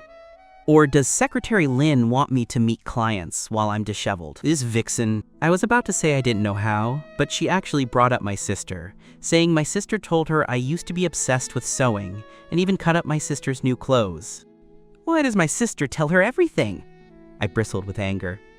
"I don't have a sewing kit." She slowly pointed at a drawer. "Third one on the left." I understood instantly. This woman did it on purpose. That button was almost certainly broken by her own hand. "Secretary Lin, time is running out." She urged me again. Fine, she's the boss. I could only grit my teeth and walk over, bending down close to her. Instantly, the familiar woody, cold fragrance from her body, mixed with her scorching body heat, invaded my nostrils. My heart hammered wildly. Just then, she suddenly lowered her eyelashes, her husky voice practically pressed against my ear. "Did you sleep well last night?" My hand shook, and the tip of the needle almost poked her skin. The culprit actually had the nerve to ask. "Shut up," I whispered. I lifted the needle. "Keep talking, and I'll sew your mouth shut too." But instead of being afraid, she leaned even closer until she was almost touching my ear, her voice raspy and sexy. "Baby, it's only been 2 hours since we parted, and I already miss you." The thread in my hand tangled instantly. These deadly, cheesy pickup lines. I had just cut the thread and wanted to stand up. The next second, my waist tightened suddenly, and I found myself sitting right on her lap. "Ji-Yu Ching-un!" I glared at her in a rage. She placed a finger against her lips. "Shh! Someone's coming. It's your sister's voice." Before I could react, a knock sounded at the door. "My sister?" I froze instantly, scared out of my wits. I was literally sitting on her lap. If my sister pushed the door open, it would be an immediate execution. She actually let out a low laugh. "Don't panic. We're just sewing a button." Like hell, this is normal. Who sews a button while sitting on their boss? I scrambled to get up using my hands and feet, but the hem of my shirt got caught on the armrest. At the critical moment, I ducked down and squeezed myself entirely under the office desk, but the space was too small. I could only huddle between her legs, my face facing right toward... This position was too humiliating. I didn't even dare to breathe. And then my sister walked in with large strides, carrying 2 gift boxes. She sat down on the sofa as if she owned the place, put the gift boxes on the table, and said, "Ching-han, these are apology gifts from the Shen family to help you nourish your body." Ji-Yu Ching-han remained perfectly composed, but under the table, her hand gently pressed onto the top of my head. Her thumb rubbed carelessly, as if she were soothing a startled kitten. Then she spoke calmly. "Thanks. But keep these things for Xiaoyi. My body is in excellent shape. I don't need them." As she spoke, her slender fingers actually ran through my hair. My whole body shuddered, and I nearly cried out. Fuming, I opened my mouth and bit down hard on the inside of her thigh. "Dog woman? Take that for having wandering hands."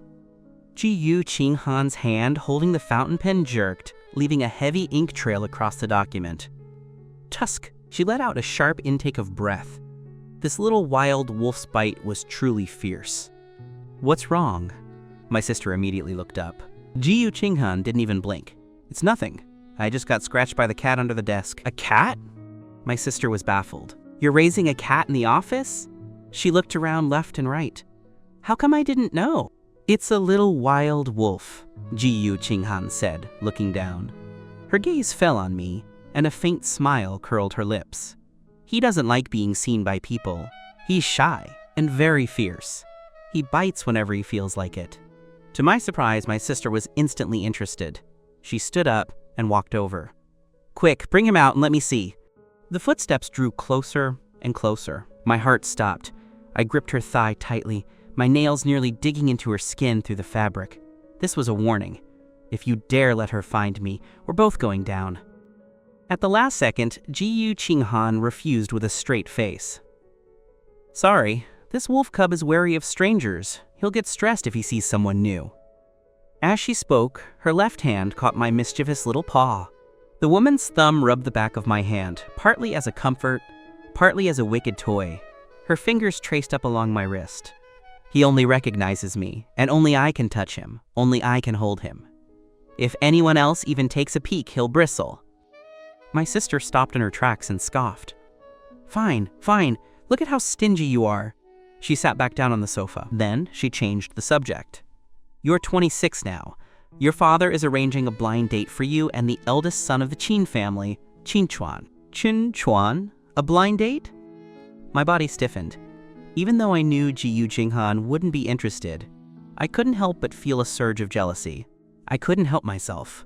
I used my sharp teeth to grind against the spot I had just bitten, neither too light nor too heavy. Instantly, Ji-Yu Qinghan's fingers tightened. This deadly little wild wolf. My sister was still trying to persuade her. Seriously, you should consider it. I hear Qin Chuan is very refined and a perfect social match. Not interested. Ji-Yu Qinghan interrupted her coldly. If you think he's so great, I can ask my father to arrange it for you instead. My sister jumped up. We're talking about you right now. Ji-Yu Qinghan looked down, her eyes fixed on me. The next second, her low, husky voice rang out calmly. I already have someone I like. Those few words sent my sister into a state of shock. They also made my heart skip a beat. My sister rushed to the desk, her gossip-loving soul burning bright. Who is it? Do I know them? Ji-Yu Qinghan looked up slightly, meeting my sister's curious gaze. You know them. My fingers on her thigh gripped harder instantly. My breath hitched. I was so nervous my palms were covered in sweat.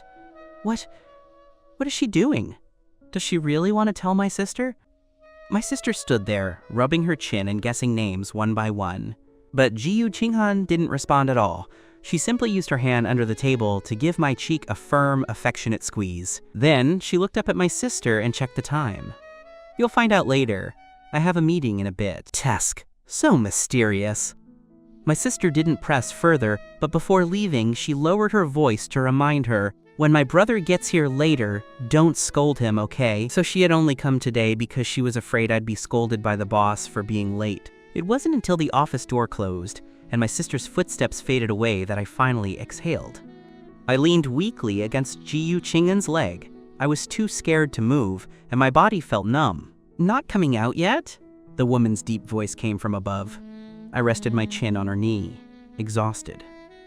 I'm numb, I can't move. The next second, the chair moved.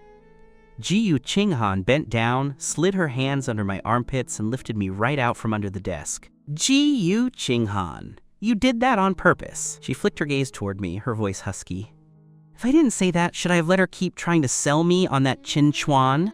Her lips brushed against the back of my hand, her voice like magic seeping into my heart. Or she suddenly leaned forward, circling my waist with one hand to pull me into her embrace. Her hot breath touched my earlobe. Or does my baby feel guilty for going on a blind date, so he wants me to go on one too? My cheeks exploded with red. I retorted stubbornly, who you go on a date with is none of my business. After saying that, I turned my head away. Unexpectedly, the woman let out a chuckle and pinched my chin, forcing me to look back. She raised an eyebrow. None of your business? Then who was the one under the desk using my thigh as a teething toy the moment they heard the name, Qin Chuan? Her voice was teasing as she took my hand and guided it toward the spot I had just bitten. There was definitely a tooth mark there. The moment my hand touched it, my face burned. That's because your skin is too tough. You're like a piece of old ginger, old and spicy. The woman's eyes darkened instantly. She suddenly lowered her head, pressing her nose against mine. As our hot breaths intertwined, her voice turned dangerously low. Old ginger? But that's not what a certain little wolf cub was saying last night. Fuming, I reached out to pinch her face, but the next second, my wrists were pinned firmly by her. Then, a dominant and deep kiss fell upon me fiercely. She didn't let go until I was nearly breathless. Her hot breath fanned across my face, her voice incredibly husky. "If you think I'm too rough, then try it again. See if you still dare to lay a hand on me." Before I could react, her finger traced my swollen lips, her gaze suddenly turning cold. "Baby, I am your woman. If I hear you say, 'None of my business,' again, I'll take you right here on this desk. And I won't lock the door." I bristled instantly. "Crazy woman! She's a total lunatic." I jumped off the desk in a huff. To my surprise, that jump sent a jolt through my aching waist and soft legs, making me stumble. She reached out to help, but I slapped her hand away and rushed into the lounge. My angry, retreating figure looked incredibly pathetic as I held my waist for support. The woman watched me slam the door and actually laughed. Then, she took out her phone and told her assistant to order my favorite dishes. But the moment the call ended, the doting expression on her face vanished. She leaned back in her chair and lit a cigarette. Through the smoke, her deep eyes narrowed, exuding a murderous aura. "The Chin family," she sneered. Since they wanted to stretch their hands this far, they shouldn't blame her for skinning their paws. It was 2 p.m. by the time I woke up. I just propped myself up when I was pulled into the woman's embrace again and fed a stomach full of delicious food. She had to go to a meeting and asked me to organize the spreadsheets on the desk. Full and satisfied, I was in a great mood. I winked at her. "Fine, you may be dismissed." The woman chuckled, took my hand, and gave it a light kiss. "As you command, my prince." However, when I walked out of the lounge ready to show off my skills, I was completely stunned by the mountain of spreadsheets on the desk. Is this mountain of paperwork trying to kill me? This much work is going to make me go blind. Still, I resigned myself to my fate and began to work. After all, I came here to learn, not to slack off. But while I was buried in work, the elevator went ding. Then a steady and hurried set of footsteps approached. Very few people ever came to this floor. I instinctively looked up. I saw a man in a high-end tailored suit walk in with his head held high. He had perfectly styled hair and a limited edition watch. Behind him were 2 receptionists bowing and scraping. His air of arrogance was extreme. The receptionist looked like he was about to cry. "Mr. Chin, President GU is in a meeting. You don't have an appointment." But the man suddenly stopped and took off his sunglasses, his eyes sweeping the room with contempt. He sneered. "I need an appointment to see my sister Chinghan. Move." "Sister Chinghan?" My brow twitched. I understood instantly. This man was Qin Chuan, the one supposed to go on the blind date. Sure enough, Qin Chuan headed straight for the CEO's office. But as he passed by me, he stopped. He turned and scrutinized me from head to toe. Finally, his gaze nailed onto my face, and a flash of jealousy flickered in his eyes. He tilted his chin and spoke in a haughty tone. "I heard Sister Chinghan stuck a new secretary by her side. That would be you, I suppose?" I stood up immediately, put down the reports, and put on my standard professional fake smile. "Hello, I am President Gu's secretary, Lin Yi." "Surnamed Lin?" Qin Chuan frowned and then curled his lip in disdain. The next second, he shoved his custom briefcase toward me with a jerk. "Since you're the secretary, don't you know the rules? Didn't you see a distinguished guest arrive?" He ordered me bossily, "Go, get me a cup of coffee. Freshly ground, no sugar, no milk. Water temperature at 85 degrees. If you can't do it right, pack your bags and get out now." He slammed the briefcase down in front of me. He repeated his haughty command for the coffee, emphasizing the no sugar, no milk, and specific temperature. The smile on my face faded.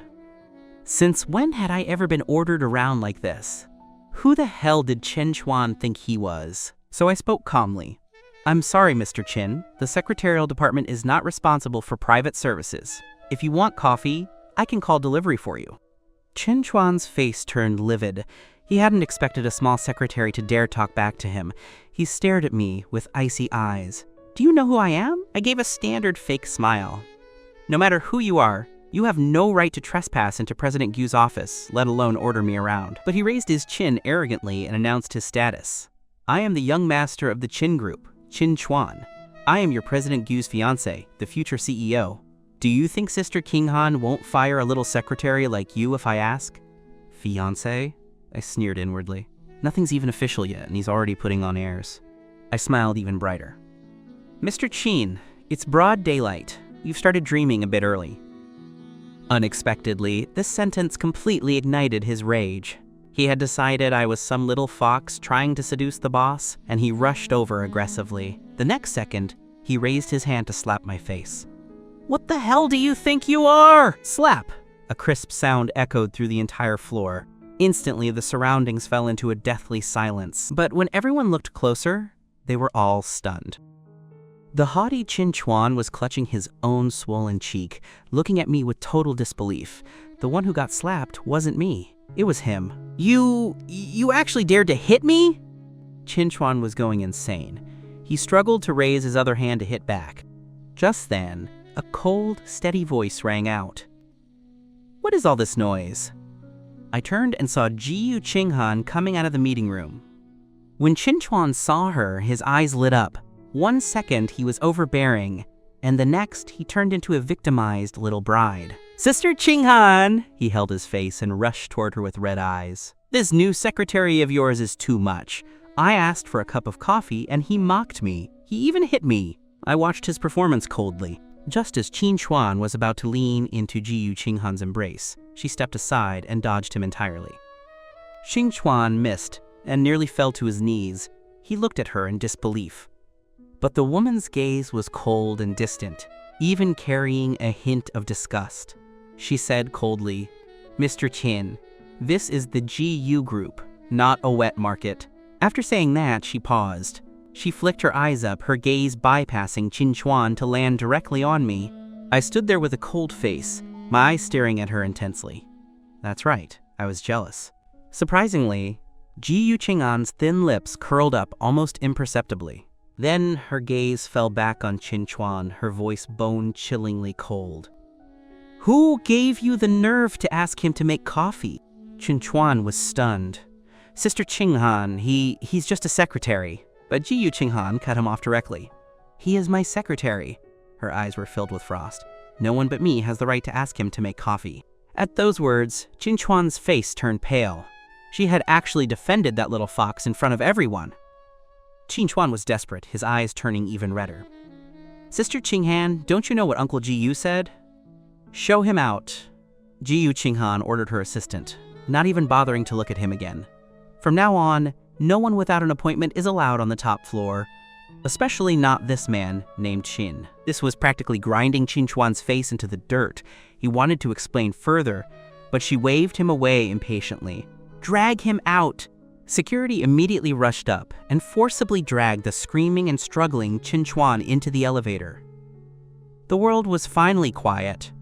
The next second, Ji Yuqinghan turned to me. "Come in." After saying that, she walked into her office. I was fuming. I grabbed the spreadsheets and followed her in.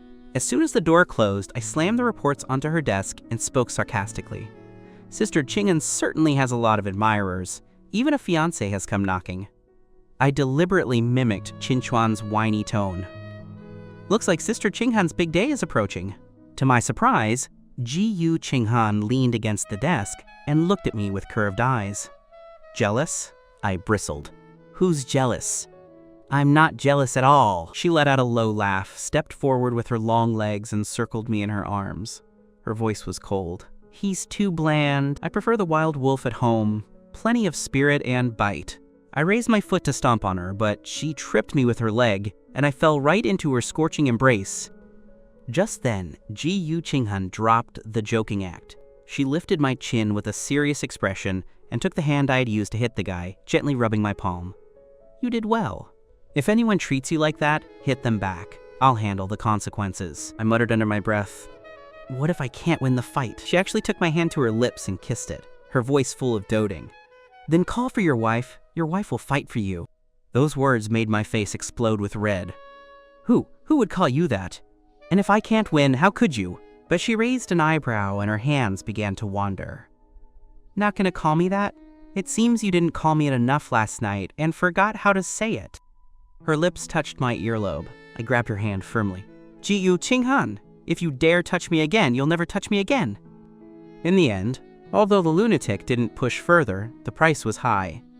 I looked at the new lipstick mark on my neck in the mirror, speechless with rage. "Ji Yuqinghan, you really are a beast." But she just held me from behind, her voice carrying a smile.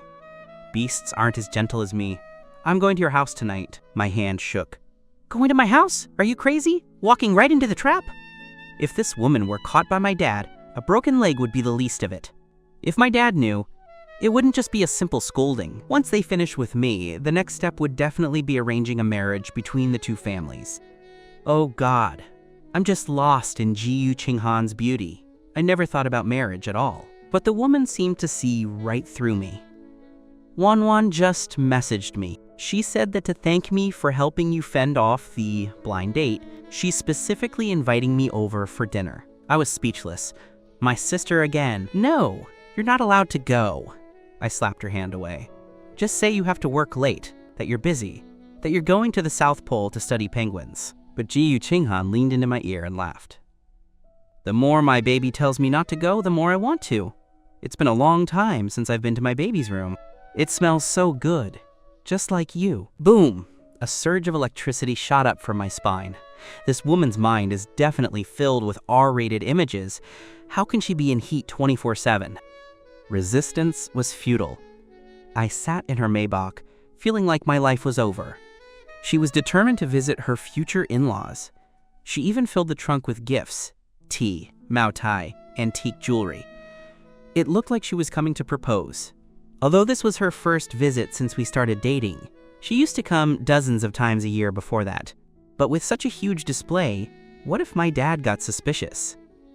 As the car slowly entered my family's gate, my heart was in my throat. Ji Yuqinghan's gaze fell on the old locust tree in the courtyard. She had held my hand and planted it with me when I was 5. We're here. Ji Yuqinghan parked and unfastened her seatbelt. I huddled in the passenger seat, clutching my seatbelt. Are you really going in? She leaned over and unbuckled my seatbelt for me, her voice tender. Don't worry, it'll be fine. How could it be fine? Our families are too close. She basically grew up in my house. That's exactly why I didn't dare go public. If we broke up, what would happen to the decades of friendship between our families? I couldn't guarantee we'd make it to the end. But Ji Yuqinghan caught my hand and rubbed my palm. I promised you, without your permission, I won't let anyone find out. She curled her lips. In your parents' eyes, I'm just your big sister. Is it not normal for a big sister to come home for dinner? Big sister? I looked at her in shock. Where does she get the nerve? What kind of sister kisses her brother until he can't breathe? What kind of sister makes her brother's waist ache? Even now. Just then, a voice called out, Qinghan! Xiaoyi! It was my sister. I was so startled it was like getting an electric shock. I shoved Ji Yuqinghan's hand away. Smack! Her hand hit the side of the car hard, and it instantly turned red. My heart jumped. I was about to say, I didn't mean to. Before I could finish, my sister rushed over and dragged me out of the car. Xiaoyi, we're home. Why aren't you getting out? The Qinchuan didn't do anything to you, did he? She looked me up and down, and her gaze suddenly stopped. It was the white scarf around my neck in this heat. It looked strange, no matter how you looked at it. I panicked instantly, instinctively wanting to cover it. Qinchuan didn't do anything, but her best friend almost broke me apart. Just then, Ji Yuqinghan stepped out of the car, returning to her cold and composed self. She spoke calmly. He has a stiff neck. He needs to keep it warm. A stiff neck? My sister looked concerned and reached out to check. How did you get a stiff neck? Is it serious? Let me see. My heart stopped. I was terrified. She was going to pull off my scarf. I was dead. All those marks on my neck. I was so nervous I forgot to breathe. Just as my sister's hand was about to touch my scarf, a cold voice rang out. Lin Wan! Just how many spies do you have in my company? My sister's movement froze. She pulled her hand back and scratched the back of her head, laughing sheepishly. No!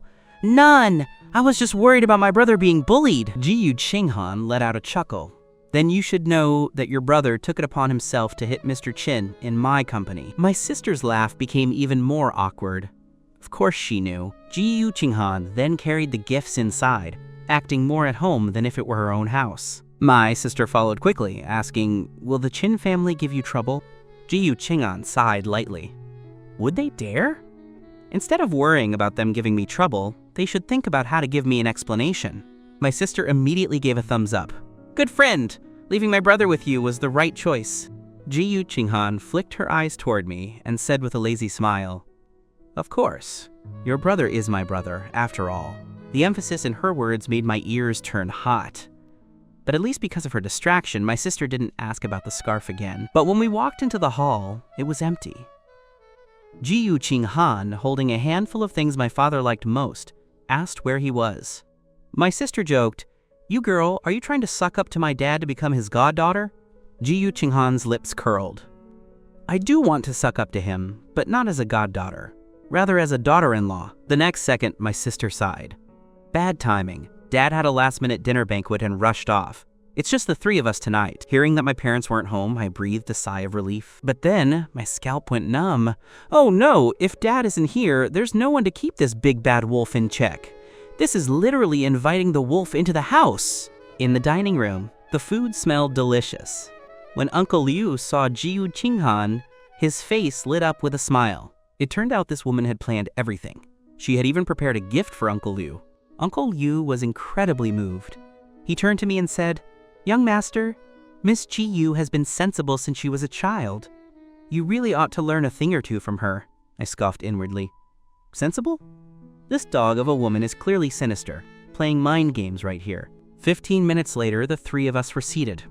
I kept my head down, shoveling rice, refusing to pay any mind to the woman across from me. My sister, however, was full of enthusiasm. She immediately poured a beer for Jiyu Qinghan. "It's all thanks to you today. That man, Qin Chuan, he really thinks he's your fiancé." Unexpectedly, Jiyu Qinghan took a sip of beer and suddenly raised an eyebrow, her voice teasing. "But didn't a certain someone have a very good impression of that Mr. Qin?" My sister froze mid-sip. Remembering she had been praising Qin Chuan just this morning, she quickly downed the beer and let out an That was then. Now, not so much. Jiyu Qinghan finally set down her glass and said simply, "It was no trouble at all." Then her gaze pierced through the rising steam from the food, landing directly on me. "Xiao Yi is my best friend's brother. How could I let him suffer any grievances in front of others?" She lingered on the words, "suffer any grievances." Her tone laced with an indescribable, winding quality. My mouth was stuffed with food, my cheeks bulging. I was just about to grab a piece of fish when I heard her ambiguous remark. My hand shook, and the fish plopped right back into my bowl. I looked up and gave her a sharp glare. Right, she won't let others make me suffer, because she's the one who makes me suffer the most. My sister, however, hurriedly placed the tenderest piece of fish in my bowl. "Xiao Yi, take it easy." She then served a piece to Jiyu Qinghan. "Qinghan, try this. I had it flown in specially." Then, my sister actually started telling embarrassing stories from my childhood. When Xiao Yi was little, he was so protective of his food. He'd get mad at anyone who tried to take it. Once I tried to tease him by taking a piece of meat. He grabbed my leg and bit me so hard the mark didn't fade for a week. Jiyu Qinghan gave me a half smile. "I remember," she said, her voice clear and pleasant. "Back then, his teeth were already quite good. He bit very deep." My eyes widened. I nearly choked on my rice and started coughing violently, my face turning beet red. What is this woman talking about? My sister quickly poured me some water and pushed the entire bowl of fish toward me. "Yours, yours, it's all yours." Why are you still as protective of your food as when you were a kid? My ears were burning. This wasn't about being protective of food at all.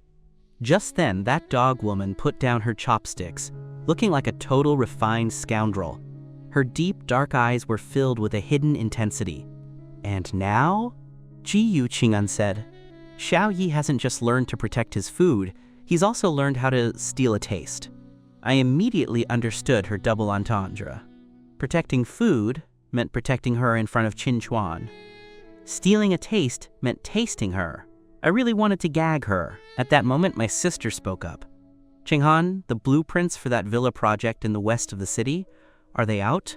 Let Xiao Yi take a look for you." I shook my head quickly. "I can't do that, I just graduated." "Who says you can't?" Jiyu Qinghan's brow arched slightly, a smile rippling in her eyes. "I think you have great talent, especially your ideas regarding the bedroom design. Very insightful." I was speechless. Every word out of this woman's mouth had a hook in it. Naturally, my sister ate it up and made the decision on the spot. Right? Then it's settled. Let him get some practice. Ji-Yu Qinghan agreed instantly. I feel like I'll never escape the palm of this dog woman's hand in this lifetime. After dinner, my sister was indeed tipsy. She kept rambling to Ji-Yu Qinghan, even trying to drag her off to sleep together. Before she could finish her sentence, there was a thud. My sister passed out face down on the table. Uncle Liu hurried to call the bodyguards to carry her upstairs. Before leaving, he instructed me, "Young master, Miss Ji-Yu has had quite a bit to drink too. Please take her to the guest room and look after her." My sister is a top-tier brother con. She believes that, aside from herself, the most trustworthy person in the world is her best friend, Ji-Yu Qinghan. So after graduation, she arranged for me to intern with her best friend. But what she didn't know was that in the countless moments her back was turned, her best friend was pinning me against the wall, pressing against my chest and whispering over and over, "Call me, wife, and I'll give you my life." Once Uncle Liu left, the dining room fell silent. "Baby." The woman looked up at me, her voice tinged with intoxication as it drifted into my ear. "How exactly do you plan to look after me?" The smile on the corner of her lips set off alarm bells. My sister has passed out, and she's staying the night? This is the definition of danger. She's been working me over for 2 days. My legs are still trembling. I turned my head immediately, ready to bolt.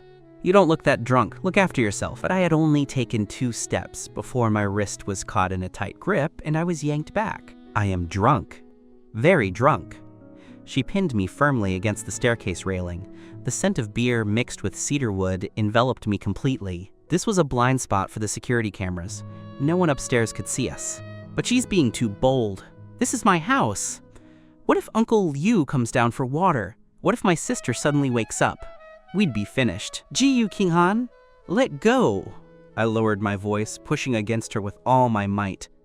"We're in the dining room." She hooked her lips into a smirk. "Then let's go to the bedroom." She didn't look drunk at all. I grabbed her collar and hissed through gritted teeth, "Go to the guest room! You are not allowed in my room!" However, she ignored me and dragged me straight toward my bedroom. She was so familiar with our house she could find my room with her eyes closed. The door was opened and quickly locked behind us. I was tossed onto the soft, large bed. Blue sheets, a bed full of plush toys, all of which she had given me. "You kept everything I gave you." Her gaze swept across the room, growing darker and deeper. "What are you doing?" I backed against the headboard, completely panicked. "What am I doing?" Ji-Yu Qinghan approached step by step, her knee pressing onto the edge of the bed. Her smile was both predatory and dangerous. "I used to come here thinking of you as my best friend's brother. But then I started wondering how wonderful it would be if one day I could sleep in this bed with you." I grabbed a plush, blue Fatso doll to shield myself. You pervert." So she's been up to no good for a long time. She admitted it with startling honesty and leaned in over me. The mattress sank instantly. She snatched the doll away, tossed it aside, and braced her hands on either side of my body, trapping me. She leaned down until our noses touched, her voice deep and husky.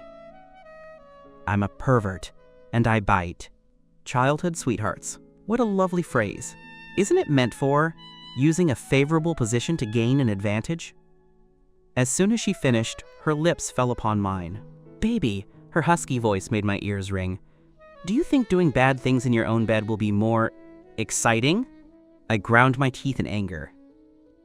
"You really are a big pervert." "I am," she laughed softly, pinning my struggling hands and kissing me again. Just then, knock, knock, knock. A sudden rapid knocking sounded at the door.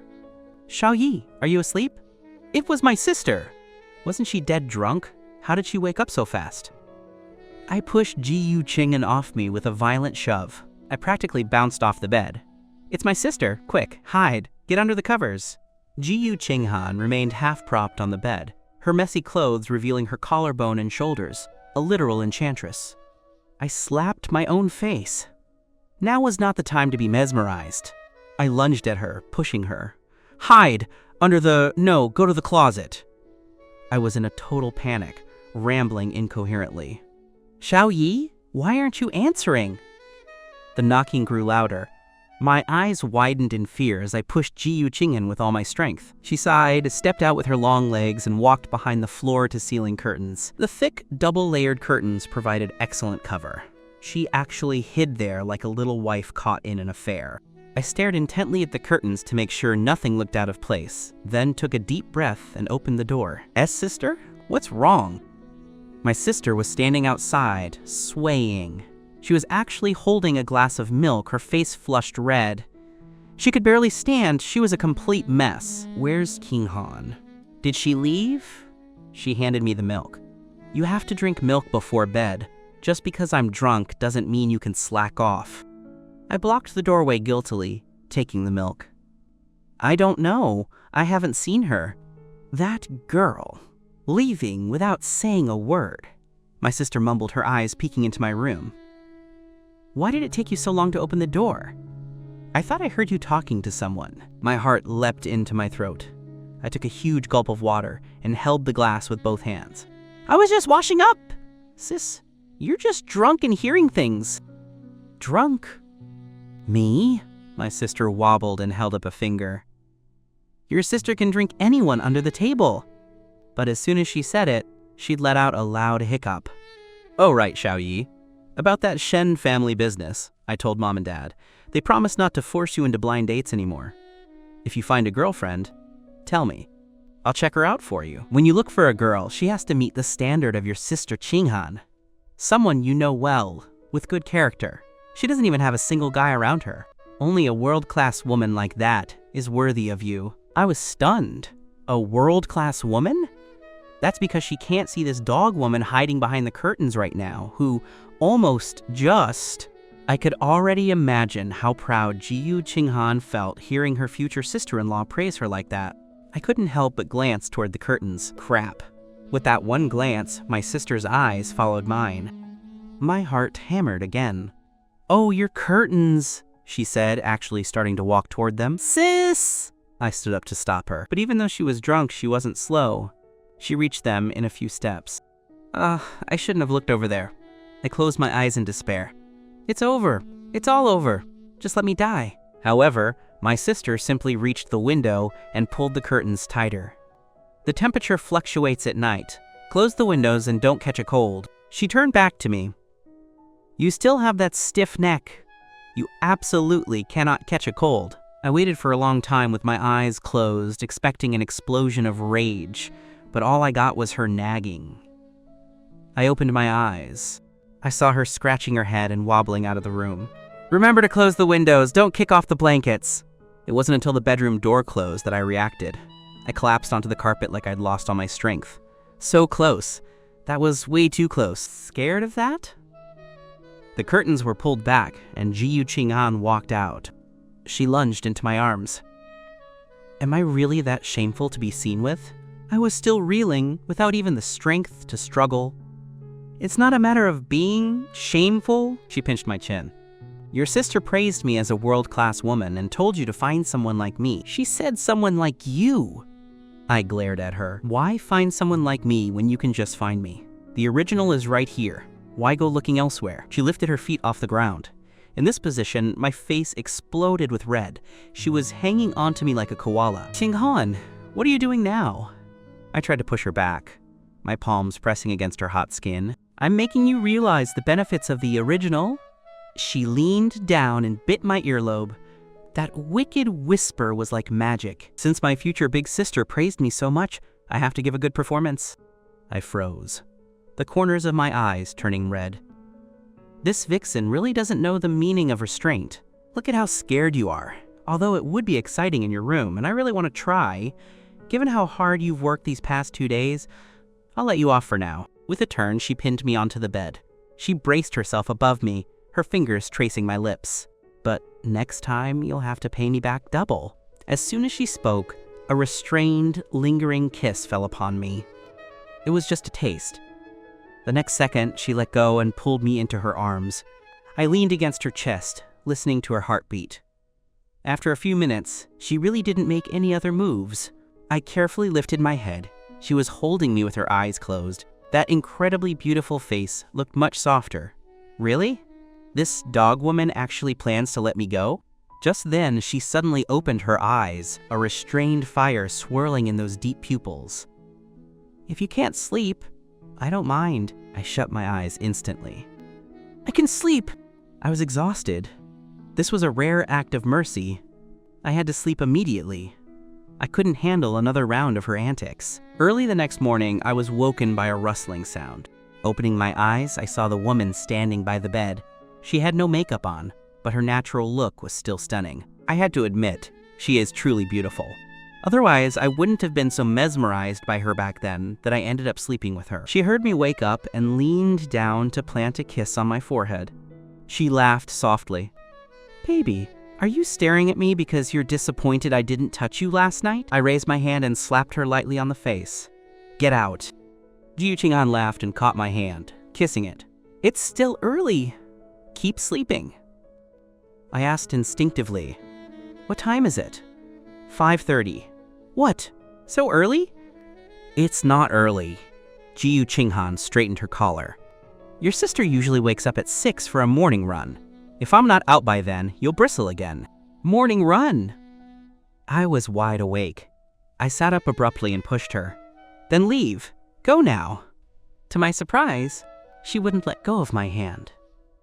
"So eager to kick me out?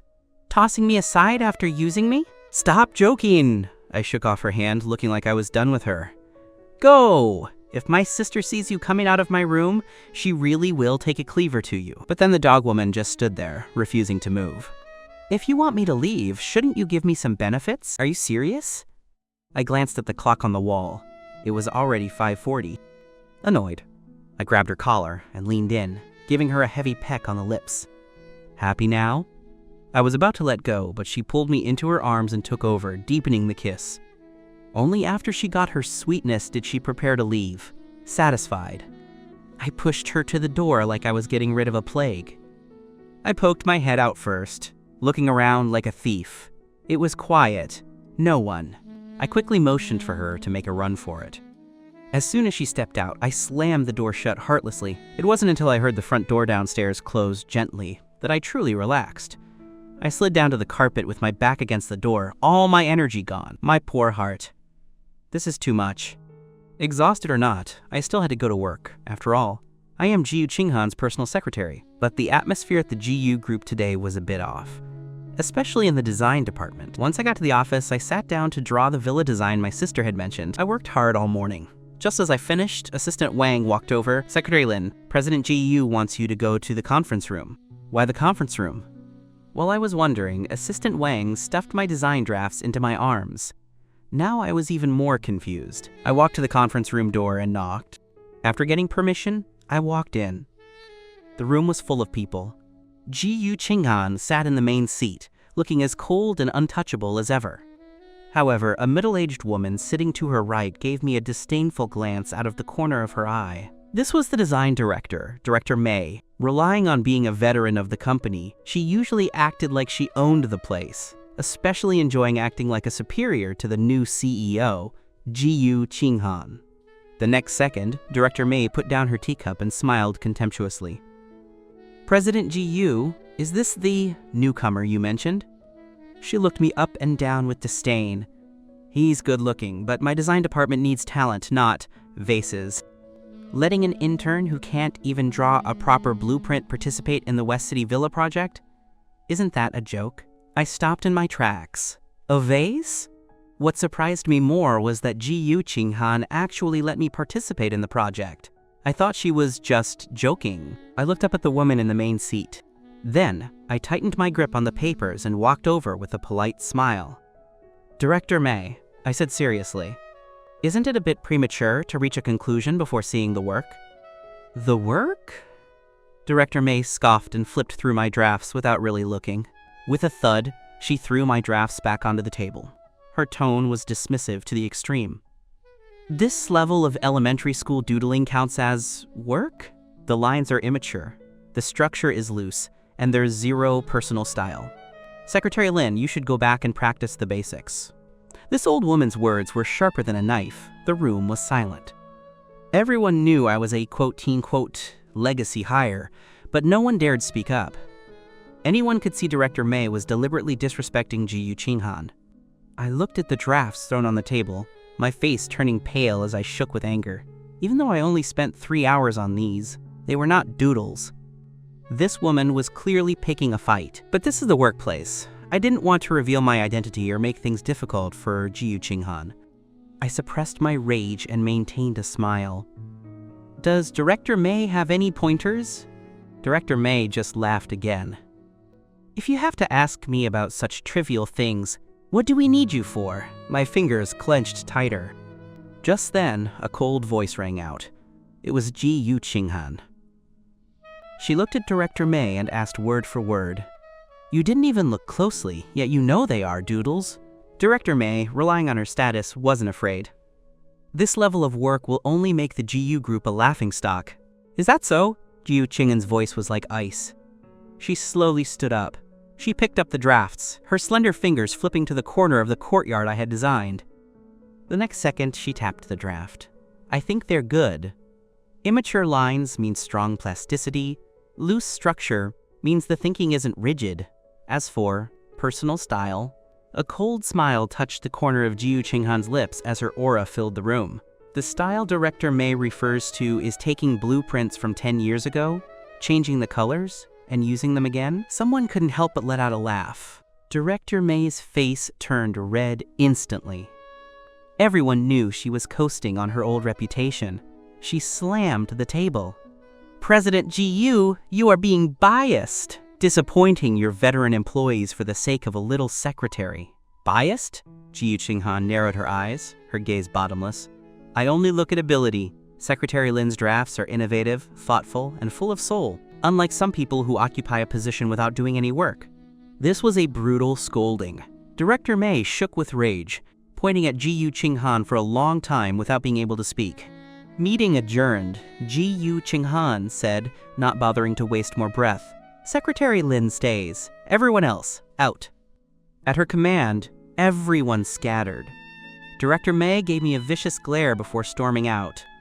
In an instant, only the two of us remained in the room. The next second, Ji Yu Qinghan sat back down and tapped her thigh. Come here. I stayed where I was. Thank you, Qinghan. For what? Ji Yu Qinghan grabbed my hand. For scolding her for you? She deserved it.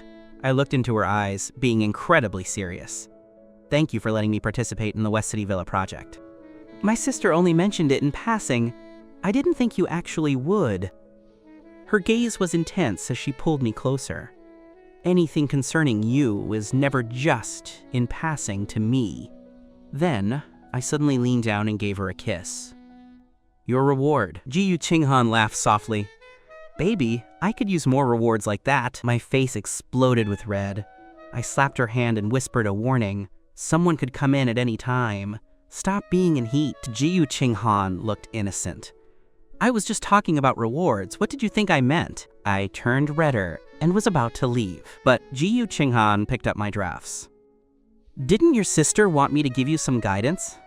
She tapped a line. Director May wasn't wrong about one thing. The lines here are indeed not smooth enough. As soon as she mentioned guidance, I stopped struggling and leaned in. I watched as she took a pen and added just a few strokes to the draft. With those few strokes, the stiff transitions suddenly became incredibly fluid. Do you understand? She whispered in my ear, her hot breath fanning out. I was staring at the now perfected design in disbelief. But her heat almost made me lose my focus. Just then, Ji Yu Qinghan held my hand, her lips almost touching my earlobe. Well, why aren't you speaking? I was surrounded by her scent. Her chest was against my back, and my hand was held tight. This was a massive test of my willpower. I don't understand. I wanted her to teach me properly. Don't understand? Then Student Lin hasn't been paying attention. You need a punishment. Her husky voice lingered as she bit my earlobe. Then let's practice a few more times. Teacher GU is very patient. I understood immediately. Her hands started wandering. I wanted to resist, but she pinned my wrists. She continued with a straight face. Student Lin, focus.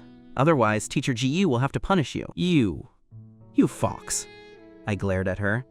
She looked down, her eyes like a whirlpool.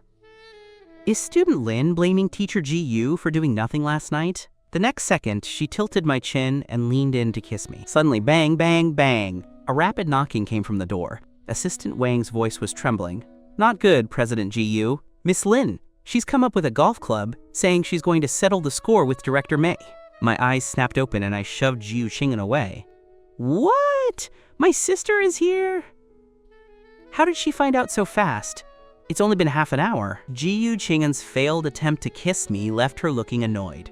I hurriedly straightened my clothes and patted my burning face. Crash! The conference room door was kicked open by someone. The heavy door slammed against the wall, making a deafening sound. I took a few sips of water, nervously looking toward the entrance. Standing there, silhouetted against the light, was a tall, dashing woman. She held a gleaming titanium alloy golf club, radiating fury. Her breathtakingly beautiful face was twisted into an expression so fierce it looked like she could devour someone alive, resembling a female demon crawling out of hell. Sis. I looked at my elder sister, who had just stormed in, and called out softly. Lin Wan's gaze landed on my face instantly. Seeing my reddened eyes, her heart ached with pity, and the coldness in her peach blossom eyes grew even sharper. That piece of trash, Mei Jibo, actually dared to yell at you? She gripped the golf club tight. Just watch if I don't kill her. With that, she pointed sharply at Assistant Wang. Go get that dog Mei Jibo for me! Assistant Wang shrank back in fear, stealing a glance at Jiu Qinghan. Jiu Qinghan gave a slight nod, and the assistant immediately turned and ran. Meanwhile, Director May was currently throwing a tantrum in her office. When Assistant Wang asked her to return to the conference room, she let out a cold sneer. What? Does that little secretary want to find more trouble with me? Assistant Wang was sweating bullets. That's not a little secretary. That's the overprotective sister of your ancestor. But Director May wasn't afraid at all. She swaggered back into the conference room. However, the moment her foot stepped inside, she met a pair of eyes spitting fire. So it's you, Mei Jibo. Lin Wan held her club, looking at her with an ominous gaze. Lin Wan. Director May was instantly cowed. She dared to act like an arrogant veteran in front of Jiu Qinghan, but she didn't dare to waver in front of my sister, a notorious mad dog. Director Lin? What? What is the meaning of this? She had no idea how she had offended this formidable deity. I'm here to give you a wake-up call, my sister sneered. She slammed the golf club onto a trash can. The metal bin was instantly crushed into a massive dent. Director May stumbled back. Director Lin, what did I do to make you angry? What did you do? My sister let out a cold laugh, tapping the club against her palm. You're the one who called my best friend's secretary a vase? You're the one who said my best friend's secretary's blueprints were doodles? Believe it or not, I'll turn your pighead into a doodle right now. With every question, the sound of the club tapping grew heavier, as if it would land on Director May's head at any second. Director May's hands were shaking as she stared at the club. Director Lin, he's just an ordinary intern. You still dare to argue? You think you can bully someone just because they're an ordinary secretary? Lin Wan laughed out of pure rage. She didn't know that the legacy hire she claimed had no talent was actually the little young master of the Lin family, held in the palm of our hands. She knew even less that the design awards I've won could cover an entire wall. Director May was still seeking death. He is a legacy hire. As the director, I can't let fairness be destroyed. Bullshit, Lin Wan roared, raising the club as if to swing. She ground her teeth, pointing at Director May's nose while scolding her. Secretary Lin is Qinghan's secretary. Calling him a vase is saying Qinghan has bad taste and can't judge people. Insulting Secretary Lin is the same as slapping Qinghan in the face. Wow. My sister's logic was simply incredible. Director May was stunned by this divine logic. She couldn't understand how a tiny secretary had stirred up a madwoman like Lin Wan. Was her relationship with Jiu Qinghan really that ironclad? You piece of trash! How dare you insult my best friend's secretary? Lin Wan didn't want to waste any more breath and swung the club. Seeing the situation spiraling out of control, I rushed forward to stop her. Director Lin! Stop! I almost blurted out sis, but managed to catch myself. If she really beat someone up at the GU group, the headlines tomorrow would be Lin Group CEO commits violence, and the stock price would plummet. Just as I was about to step in, my waist was suddenly pulled tight. A slender hand drew me into a familiar embrace. Ji-Yu Qinghan stood behind me, her tone lazy and teasing. "Don't go. Let her cause a scene. These arrogant old-timers need a villain to grind them down." I got anxious. "But the company," she lowered her head and rubbed against my neck. "Don't worry, Juan knows when to stop. At most, a couple of broken ribs and scaring her half to death. She won't kill her." I was speechless. A couple of broken ribs is knowing when to stop? Do you two sisters have a misunderstanding of that phrase? But Ji-Yu Qinghan smiled again. "Don't worry, this won't get out, and it won't affect the Lin Group." Over there, my sister Lin Wan indeed knew when to stop. She chased Director May around for ages, but never actually landed the club on her head. However, clang, smash, the conference room was completely trashed. The display was so terrifying that Director May actually wet herself, curling into a ball in the corner. The next second, my sister pointed the now deformed golf club at Director May and declared domineeringly, "Listen up! If you ever dare to make things difficult for my best friend's secretary again, you'll end up just like this club." Looking at my sister standing there like a goddess of war, my eyes stung with tears. But listening to those words, how much do you have to care about a best friend to protect even their secretary? These sounded like lines from a CEO protecting his darling wife. Sure enough, the colleagues gossiping at the door all got the wrong idea. Just then, my sister tidied her hair and looked toward Ji-Yu Qinghan. "Qinghan, I've taught this old thing a lesson for you. I'll cover the damages." Ji-Yu Qinghan walked out slowly. "No need." She glanced at the mess and then at Director May, who was soaked. Her voice was ice cold. "Consider these damages as the employee's severance pay." "Severance pay?" Director May looked up sharply. "President Ji-Yu, you're firing me? I've been with the Ji-Yu Group for nearly 30 years. Ji-Yu Qinghan interrupted her directly. 30 years of zero achievements and creating a hostile workplace. The things broken just now will be deducted from your severance. Now get out." That last word was bone-chilling, delivering the final death sentence to Director May's career.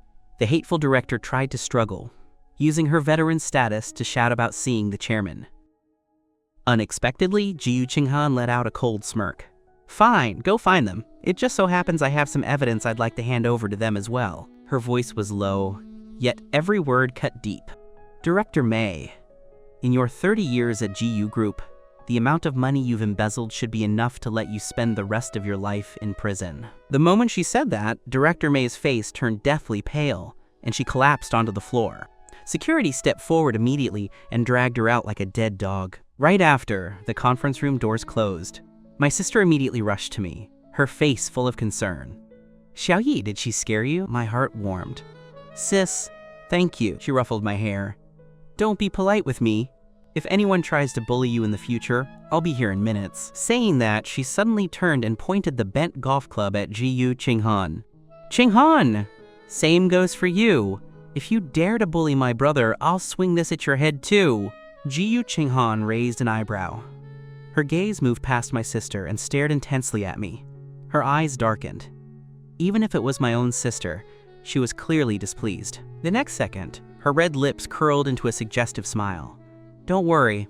How could I bear to bully him? I can't wait to dote on him." The way she said dote was incredibly lingering and meaningful. This dog woman.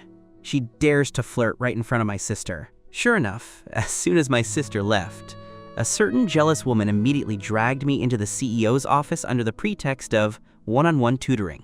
But the next moment, she pulled me directly onto her lap. My back was against her chest, and her chin rested on my shoulder, with one arm around me and the other holding my hand to correct the drawing. Her hot breath fanned against my ear. My whole body felt weak. "Ji-Yu Qinghan, you aren't honestly trying to teach me." Meanwhile, the company gossip group exploded. Rumors were flying everywhere that my sister and I were involved. When I saw the messages, I couldn't take it and replied, "Nonsense," in the group. That one reply drew Ji-Yu Qinghan's attention as she leaned in to look. The next second, she saw those unsightly comments. I knew this woman was possessive, but I didn't realize she was this much of a pervert. I quickly emphasized, That's my sister. My real sister. Is there something wrong with her sticking up for me? But her eyes were deep and her tone was incredibly sour. I don't care, I just don't like your name being linked with another woman's. I was frustrated. That is my sister. Ji-Yu Qinghan didn't listen. She leaned down and gave my lips a hard kiss. I don't care. I'm just unhappy about it. I had a sudden thought. Well, they're also saying that you and my sister are a couple. As soon as I said it, she kissed the other corner of my mouth. Then I'm even more unhappy. Clearly I'm yours, yet I'm being labeled as someone else's. I was completely speechless. You're just looking for excuses to take advantage of me. Ji-Yu Qinghan's lips curled into a smirk, her voice husky and dominant. I'm just following our, sisters, orders to teach you well. Since they say you're a vase, then as your teacher, I naturally have to give you a thorough lesson. Saying that, she grabbed my hand and pressed it against her face. I curled my fingers and gave her cheek a firm pat. If you want to teach, let me down first. But Ji-Yu Qinghan whispered in my ear, her hot breath hitting my neck. Student Lin, why is your body so stiff? Is it because you're nervous, or because of me? As she spoke, her hand slid down my waist and rested directly on my thigh. My body trembled. She continued to tease me with a smirk in her voice. I gripped the pen, acting tough. Who's nervous? But with a beautiful woman beneath me and her arms around my waist, I just shifted the blame. Ji-Yu Qinghan, can you be serious for once? Ji-Yu Qinghan looked innocent. Is this not serious? I put the pen down, huffing and trying to get up from her lap, but the hand at my waist tightened. I heard her sigh. Fine, then I'll teach you properly. The next second, she grabbed my hand and pressed it directly onto her soft chest. As a qualified designer, you must understand human structure. Teacher Ji-Yu will now teach you what ergonomics really is. Then, she guided my hand further down, resting it on her flat stomach. This is the point of exertion. The soft, delicate sensation under my palm made my ears turn crimson, yet she actually kept pulling my hand lower. As if I'd been burned, I yanked my hand back, my face so red it looked like it could drip blood. Watch it! This is an office! She let out a light laugh and pulled me back into her embrace. I'm being very serious. This is also part of design. She finally began to explain the blueprint seriously. The design of this corridor ignores the structure. If a couple were here to kiss, the pillar would block their view. The experience wouldn't be very good. I forced myself to focus. Then how should it be changed? Ji-Yu Qinghan held my hand, guiding me to draw together. With just a few strokes, she turned the mundane into magic. See? This ensures both passage and privacy. She suddenly nibbled on my ear. It makes it easier to do bad things. I had to admit, she really is a top-tier genius in design. While I was dazed, she suddenly let go and turned my body so we were sitting face to face. My alarm bells went off. She cupped my face with both hands, her palms burning hot. Now that you understand ergonomics, it's time for the practical lesson. I had a bad feeling. What practical lesson? Her eyes were deep and burning. To test exactly how well my body fits with your muscle alignment. Before she finished, she suddenly leaned down and kissed me fiercely. With busy employees just a wall away, this sense of transgression made my senses amplify infinitely. At that moment, I felt a slender hand slide along my leg and into my trouser leg. I snapped awake and grabbed her hand. It's broad daylight! She was unmoved. Broad daylight makes the practice even clearer. She skillfully brushed aside the obstacle, her voice carrying a wicked smile. Didn't baby call me a rogue? Since I've already got the name, it would be a waste not to make it official. As soon as she finished, she lifted me up slightly. I bit my lip hard.